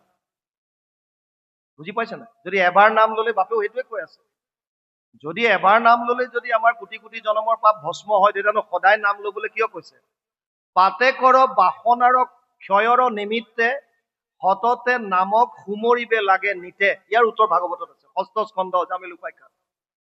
যিটো বাসনা মনলৈ আহে বেয়া কাম কৰাৰ, সেই বাসনাটো নষ্ট কৰিবৰ কাৰণে আপুনি এতিয়ালৈকে যিখিনি কৰিলে, ৰাম কৃষ্ণ নাম ললে, এইটো শেষ হ'ল, বেলেগ কথা। আকৌ যে মনলৈ বেয়া ভাৱ আহিব। আমি বহুতে ভাবো যে মই ইন্দ্ৰিয়ৰ দ্বাৰা একো বেয়া কাম কৰা নাই, কিয় মই 5টা জ্ঞানেন্দ্ৰিয়ক দমন কৰিছো, 5টা কৰ্মেন্দ্ৰিয়ক দমন কৰিছো। কিন্তু যদি মনেৰে বেয়া কথা ভাবি আছে, তেতিয়া এইটো পাপ। এই মনৰ বাসনাবিলাক, বেয়া ভাৱবিলাকক দমন কৰিবৰ কাৰণে মনটো এটাই। মনটো আপুনি ক'ত লগাই থৈছে? যদি আপুনি বেয়া কথাত লগাই থৈছে, সংসাৰত লগাই থৈছে, তেতিয়াহ'লে মন সেইফালে গুচি যাব। মনলৈ 24 ঘণ্টাত 1200ৰ পৰা 60,000টা চিন্তা। ইয়াৰে শতকৰা 80টা বেয়া চিন্তা, কেৱল শতকৰা 20টা ভাল চিন্তা। গতিকে মনটো যদি কৃষ্ণত লগাই থয়, তেতিয়া আপোনাৰ মনলৈ বেয়া কথা অহাৰ সুবিধাই নাই। বুজি পাইছেনে নাই? সেইকাৰণে সদায় ৰাম নাম লবলৈ দিছে। এবাৰ নাম ললে হয়, ইয়াত কোনো ডাউট নাই। ৰাম কৃষ্ণ নাম যিটো লয় একবাৰ কোটি জনমৰ পাপ ভস্ম হৈ তাৰ, ইয়াত কোনো সংশয় নাই। বলকি ইয়াৰ এটা সুন্দৰ এটা উদাহৰণো আছে। ৰাজস্থানত দুজন ভাই ককাই আছিল। এই ভাই ককাই দুজনৰ এজনে ভক্তি কৰি খুব ভাল পায় আৰু ঘৰলৈ ভকত আহিলে বিৰাট ভাল পায়। ককায়েকজন ইয়াৰ সম্পূৰ্ণ বিপৰীত, ভকতক দেখিব নোৱাৰে, দেখিলে নিন্দা কৰে আৰু বিভিন্ন ধৰণৰ ঠাট্টা মস্কৰা কৰে। এদিন যিজন ভকত, এই ককায়েকজন ওপৰত থাকে, যিজনে ভকতক দেখিব নোৱাৰে, তলত থাকে যিজন ভকত, কেইজনমান সন্ত তেওঁৰ ঘৰলৈ আহিল। হৃষ্টপুষ্ট, 6.5 ফুট 7 ফুট ওখ, সুন্দৰ সন্ত, আৰু একদম শৰীৰ পুৰা প্ৰজ্বলিত হৈ আছে, যেন মুখৰ পৰা ৰশ্মি বাজ হৈ আছে। তেওঁলোকক দেখাৰ লগে লগে ভকতজনে অতি আনন্দিত হল আৰু আগবাঢ়ি গৈ পেলাই চৰণ ধুৱাই পেলাই সেৱা কৰি পেলাই গৃহলৈ আনিলে। প্ৰভু সমস্ত আপোনালোকৰ পদ ধূলা, আমাৰ অকমান গৃহত দিয়ক। ওপৰৰ পৰা ককায়েকে দেখা পালে, আৰু ককায়েকে চিধাই গালি পাৰে যে এতিয়া কাম বন নাই, এনে আহিছে খালি ভক্তিৰ নামত তেওঁলোকক খালি চুলুং পুতুং ইটো সিটো কৈ ফুৰে, ই ঘৰত যাব সি ঘৰত যাব, খাবলৈ বিচাৰিব, এই কাম নাই। বিৰাট গালি পাৰিছে বিভিন্ন। সন্তকিজনে সুধিলে এওঁ কোন? বোলে মোৰে দাদা, আপোনালোক আহিছে যদি অকণমান কৃপা কৰক, কাৰণ ভকতৰ দৰ্শন অথলে নাযায়, অকণমান কিবা কৃপা কৰি যাওক। বোলে নাই, আহিছো যেতিয়া চেষ্টা কৰিম। আৰু সন্তজন ওপৰলৈ ষ্টেয়াৰ কেছেদি উঠাৰ লগে লগে ককায়েকে গম পালে যে মোৰ ওচৰলৈকে আহিছে। সি পটকে ৰুমৰ ভিতৰত সোমাই পেলাই গালি পৰা আৰম্ভ কৰিছে, ভোক বন্ধ কৰি দিলে। সন্তজন হৃষ্টপুষ্ট, গতিকে বাহিৰৰ পৰা দুৱাৰত ভুকুৱাই কৈছে, দুৱাৰ খোল, নহলে দুৱাৰ ভাঙি হলেও সোমাম, আহিছো যেতিয়া আজি তোক কৃপা কৰিমেই, ৰক্ষা নাই, জোৰ জবজ। তাৰপিছত যেতিয়া খোলা নাই, একদম জোৰতকে ধাক্কা মাৰি দিলে, সি তলত বাগৰি পৰিল ভিতৰত, আৰু ওপৰত সন্তজন বহি লৈ তাৰ ডিঙিত চেপা মাৰি দি কৈছে, ৰাম নাম ল, ৰাম বুলি উচ্চাৰণ কৰ। সি কৈছে, ৰাম ল, ৰাম নাম ল। আৰু এই উচ্চাৰণ কৰিলে শেষত প্ৰাণৰ পৰা বাচিবৰ কাৰণে উপায়ন্তৰ হৈ গলে ৰাম ৰাম বোলে, বছ হৈ গল। তই খালি এটা কথা মনত ৰাখিবি, এতিয়া তই যিটো ৰাম নাম ললি, যদি কেতিয়াবা এনেকুৱা পৰিস্থিতি আহি যায় যিটো সময়ত তোক এই ৰাম নামৰ বিনিময়ত কোনোবাই কিবা দিব বিচাৰিব, তই নলবি পটককে, সেইটো মনত ৰাখ খালি, বছ হৈ গল। আৰু ভকত কেইজন গুচি গল। ভায়েকক কৈ গল যে চিন্তা নাই, পৰম গতি লাভ কৰিব, প্ৰভুৱে কৃপা কৰিব, আৰু সেই বুলি গুচি গল। কিছুদিনৰ পিছত মদ ভাং চব খাই থাকে, লিভাৰ কিডনী চব ফেইল, গতিকে গল, প্ৰাণ গল। যমলোকত যোৱাৰ লগে লগে যমে চিত্ৰগুপ্তক মাতি কলে, ইয়াৰ চা ৰেকৰ্ড বিলাক উলিয়া, আৰু খাতা পত্ৰ উলিয়াই পেলাই চালে, চাৰ্ভিচ বুক চেক কৰি পেলাই কলে যে এইটোতো গোটেই জীৱনত চব পাপ কামেই কৰিলে, কেৱল মাত্ৰ সন্তৰ সংগ পাই এবাৰ মাত্ৰ ৰাম নাম লৈছে। তাক কলে যে তোৰ গোটেই জীৱনটো অপৰাধে, পাপেই, তই নৰকত যাব লাগে, কিন্তু অলপ সময়ৰ কাৰণে স্বৰ্গ প্ৰাপ্তি হবতো, তই ৰাম নাম ললি যে। এতিয়া এটা কথা ক, তই আগতে কোনটো ভোগ কৰিবি? ৰাম নাম ভোগ কৰিবি, মানে স্বৰ্গৰ ফুল ভোগ কৰিবি, নে তই তলত যাবি? আৰু তেতিয়া কলে যে মই প্ৰথমতে মোক এটা কথা কোৱা, যে মই কি এই ৰাম নামৰ যিটো ফল তোমালোকে দিম বুলি কৈছা, এই ৰাম নামৰ মূল্যটো কিমান আগতে সেইটো কোৱা। মই যে এবাৰ ৰাম নাম ললো, তাৰ মূল্যটো কিমান মোক এইটো কোৱা। এতিয়া যম আচৰিত হৈ গল, মইতো মূল্য হিচাপে কিমান দিম, এইটোতো মই ক'তো পোৱা নাই তেনেকে। জানো যে ৰাম নাম ললে পাপ বিলাক সমস্ত হয়, ই যিদিনা ৰাম নাম ললে তাৰ চাগে আগৰ পাপ শেষ হল, পিছত আকৌ জীয়াই থাকোতে আকৌ পাপ কৰি আছে, গতিকে এই পাপৰ ফল ভোগ কৰিব লাগিব। এতিয়া ইয়াক মই কি কম? কলে যে এইটো মই নাজানো। দেৱৰাজ ইন্দ্ৰক স্মৰণ কৰিলে, দেৱৰাজ আহি গল, বোলে কি হল যমৰাজ? বোলে এনেকুৱা এনেকুৱা ঘটনা, ই এবাৰ ৰাম নাম লৈছিল, এতিয়া কৈছে ইয়াৰ মূল্য কিমান দিবা। দেৱৰাজে কলে মই নাজানো। ব্ৰহ্মাৰ ওচৰত গল, ব্ৰহ্মাই নাজানে। শিৱৰ ওচৰত গল, পৰম বৈষ্ণৱ, তেওঁ জানিব পাৰে। নিম্ন গানম যথা গংগা, দেৱানাম অচ্যুত যথা, বৈষ্ণৱানাম যথা শম্ভু, পুৰাণম ইদম তথা। 12, 13, 16 দ্বাদশ স্কন্ধ ত্ৰয়োদশ অধ্যায় 16 নম্বৰ শ্লোকত লিখিছে, নদীৰ ভিতৰত যেনেকৈ শ্ৰেষ্ঠ গংগা বুলি কয়, দেৱতাৰ ভিতৰত যেনেকৈ কৃষ্ণক শ্ৰেষ্ঠ বুলি কয়, বৈষ্ণৱৰ ভিতৰত যেনেকৈ শম্ভু বা শিৱক শ্ৰেষ্ঠ বুলি কয়, তেনেকৈ পুৰাণৰ ভিতৰত ভাগৱত শ্ৰেষ্ঠ। গতিকে বৈষ্ণৱৰ ভিতৰত শ্ৰেষ্ঠ বুলি ভাগৱতে শিৱক ঘোষণা কৰি থৈছে।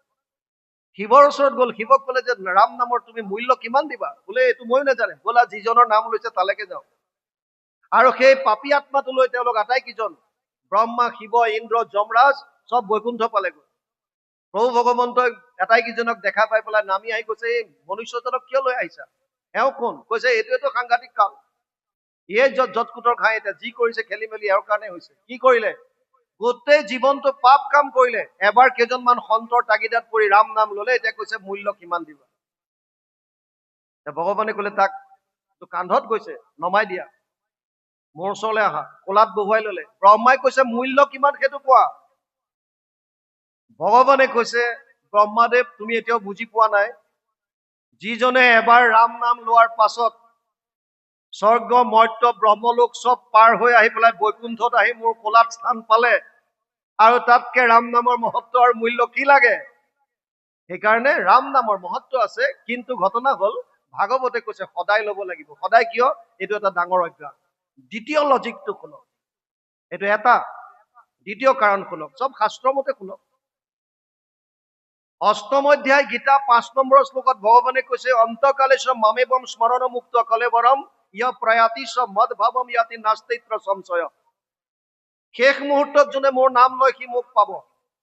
এতিয়া আপুনি মই যদি ভাবো যে শেষ মুহূৰ্তত কৃষ্ণৰ নাম ল'ম, এতিয়াৰ পৰা নলওঁ, তেতিয়া পৰম গতি লাভ কৰিম, শেষ মুহূৰ্তত আপোনাৰ মনলৈ কৃষ্ণৰ নাম আহিবনে নাই? উদাহৰণৰ দ্বাৰা বুজক। ৰাজস্থানত এজন মহাজন আছিল, বেপাৰী। সি কৰবাত অজামিল উপাখ্যান শুনিলে, আৰু অজামিল উপাখ্যান শুনি পেলাই তাত গম পালে যে পিতেকৰ নামটো নাৰায়ণ থৈছিল, নাৰায়ণ বুলি মাতোতে ই পুনৰ জীৱিত হৈ গ'ল। সেইকাৰণে কি কৰিলে, নিজৰ 4টা পিতেকৰ নাম ভগৱানৰ নামত ৰাখিলে, গোপাল, গোবিন্দ, মাধৱ আৰু জনাৰ্দন। কিয়? যে মৃত্যুৰ সময়ত আন পাহৰিলেও মই ল'ৰাকেইটাৰ নাম ল'বলৈ নাপাহৰো। কিন্তু সদায় কি চিন্তাত থাকে? দোকানখনৰ বেপাৰ, কেৱল দোকান দোকান দোকান দোকান। কিন্তু নামকেইটা ৰাখিছে এটা লজিকত ৰাখিছে যে শেষ মুহূৰ্তত মই ল'ৰাকেইটাৰ নাম ল'ম, ল'ৰাকেইটাৰ নাম ল'লে মোৰ মৃত্যু হ'লে আৰু মই পৰম গতি লাভ কৰিম। মৃত্যুৰ সময়ত গম পাইছে, প্ৰায়বিলাকে নৰ্মেল ডেথত গম পাই যে মই বেছি সময় জীয়াই নাথাকো। সেইকাৰণে বিয়া দিয়া ছোৱালী হওক, আঁতৰত থকা ল'ৰা হওক, মাতিবলৈ কয়, অমুকক মাতি দে, ছোৱালীজনীক মাতি দে, তোৰ বাইদেউহঁতক মাত, খুৰাহঁতক মাতি দে, জানে যে মই যাম। আৰু সেইদিনা বুঢ়াজনে গম পাইছে যে মই আৰু বেছি সময় নাথাকো। সেইকাৰণে ডাঙৰ ল'ৰাটোক মাতিলে, গোপাল। গোপাল আহি উপস্থিত, তই আছ। গোবিন্দ, দ্বিতীয় ল'ৰাজনো আহিল, দেউতা। মাধৱ, তৃতীয়জনো আহিল, তেতিয়ালৈকে প্ৰাণ ওলোৱাই নাই। জনাৰ্দন, চতুৰ্থটো আহিল। যেতিয়া 4টা ল'ৰা ঘৰত দেখিলে, তেতিয়া বুঢ়াই কৈছে, তহঁত 4টা ঘৰত আছ, দোকান খুলিবলৈ কোন গ'ল? আৰু যেতিয়া দোকানৰ কথা মনলৈ আহিল, তেতিয়া লগতে চেতে। বুজি পালে নাই? তাৰ মানে যিটো অভ্যাস কৰিব শেষ মুহূৰ্তত সেইটোহে। আপুনি যদি কমলা গছৰ পুলি এটা ৰুই বা নেমুৰ পুলি এজোপা ৰুই তাত সাৰ পানী দি আছে আৰু ভাবিছে যে ইয়াৰ ফলটো কমলা লাগিব, এইটো অসম্ভৱ। সেই কাৰণেও আমি সদায় ৰাম নাম ল'ব লাগে, যাতে শেষ মুহূৰ্ততো আমাৰ মনটো প্ৰভুৰ চৰণত নিমগ্ন হৈ থাকে। কাৰণ যম যম আপি স্মৰণ ভাৱম তেজতন্তে কলেবৰম তম তমে বেতি কৌন্তেয় সদাতত ভাৱ ভাবিতা। 8ম অধ্যায় 6 নম্বৰ শ্লোক গীতা। মৃত্যুৰ সময়ত যোনে যিটো ভাৱ লৈ পেলাই শৰীৰ ত্যাগ কৰে, পিছৰ জন্মত তেওঁ সেই শৰীৰটো লাভ কৰে। বুজি পাইছেনে? গতিকে এনেকুৱা বহুতো তেনেকুৱা উদাহৰণ আছে। সেইকাৰণে বাপজনে যিটো প্ৰশ্ন কৰিছিল তাৰ উত্তৰৰ লগত সামঞ্জস্য সেইখিনি। বাপ বান্ধৱ আইমাতৃ সমস্ত অকণমান পাঠ আছে, পাঠখন যাওক, অধ্যায় পঢ়িব। আমিও ভাবিছো আপোনালোকৰো আৰু আমনি লাগিছে, যথেষ্ট সময় হ'ল, গতিকে আমি সামৰি দিম। অকণমান পাঠ আছে অধ্যায়টোত, অকণমান যাওক। কৃষ্ণ।